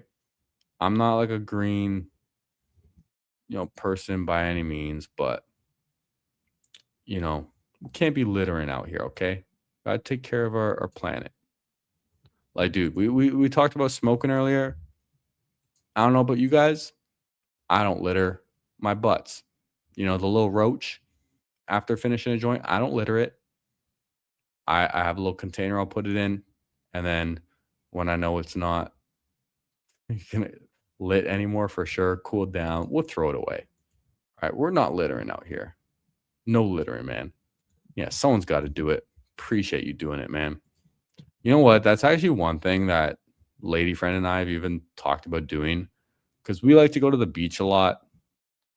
And going to the beach, even thought about just taking like a big garbage bag and walking along the beach and just picking up all the garbage that we see. Might do it sometime, man. Might do it. Should do it, actually. Taking Pat Freiermuth here as my 2nd tight end. Love it. Feels pretty comfortable. Nice, steady Eddie guy. See what King does. King caught up well. Has his 3 tight ends now with Goddard, Henry, and Sadiq. takes Antonio Williams. Stribling could also be an interesting pick when I have Brock Purdy. I think we can afford a rookie upside receiver on this team. We have Puka, Pickens, Parker, Diggs, Shaheed, Juwan, Stribling, or Terrence Ferguson. I think I have to go Terrence Ferguson. As much as I want to take Stribling here for a stack with Brock Purdy, stacks aren't the most important thing. And I would rather get my third tight end, Terrence Ferguson, when I pushed it. So actually, I'm really happy now that I did not take AJ Barner. I took Brian Robinson instead and then pushed my tight ends and took Pat Freiermuth and Terrence Ferguson at the next turn. Because after these two tight ends, I think there's a huge drop off to Gesicki, Colby Parkinson, Ingram, and all these other guys. So now we're going to be looking at one more receiver, and that'll cap off this team. I really like this team. Feels really strong. Happy we could finally get a draft on the left side of the board tonight. The only downside I would say is the double bye week with Montgomery and Scatabo. That's literally the only downside to this team. We don't have any overlapping buys anywhere else except for 2 11s at wide receiver, but who cares? And the only reason I bring up the double overlapping is just because it's our top 2 running backs, and our other 3 aren't necessarily the strongest to cover those weeks, but we like drafting like luck is on our side, okay? And that's what we're going to do. Christian Kirk could be a fun round 18 pick. Again, would stack up with Purdy. Not bad. Just going to get some points. We could use like the Unk Christian Kirk type build. Although we do have Juwan Jennings, who's kind of Unk. Diggs, Unk. That's pretty much it. You know, Puka, Pickens, P-Wash, Shaheed. These guys are all really young.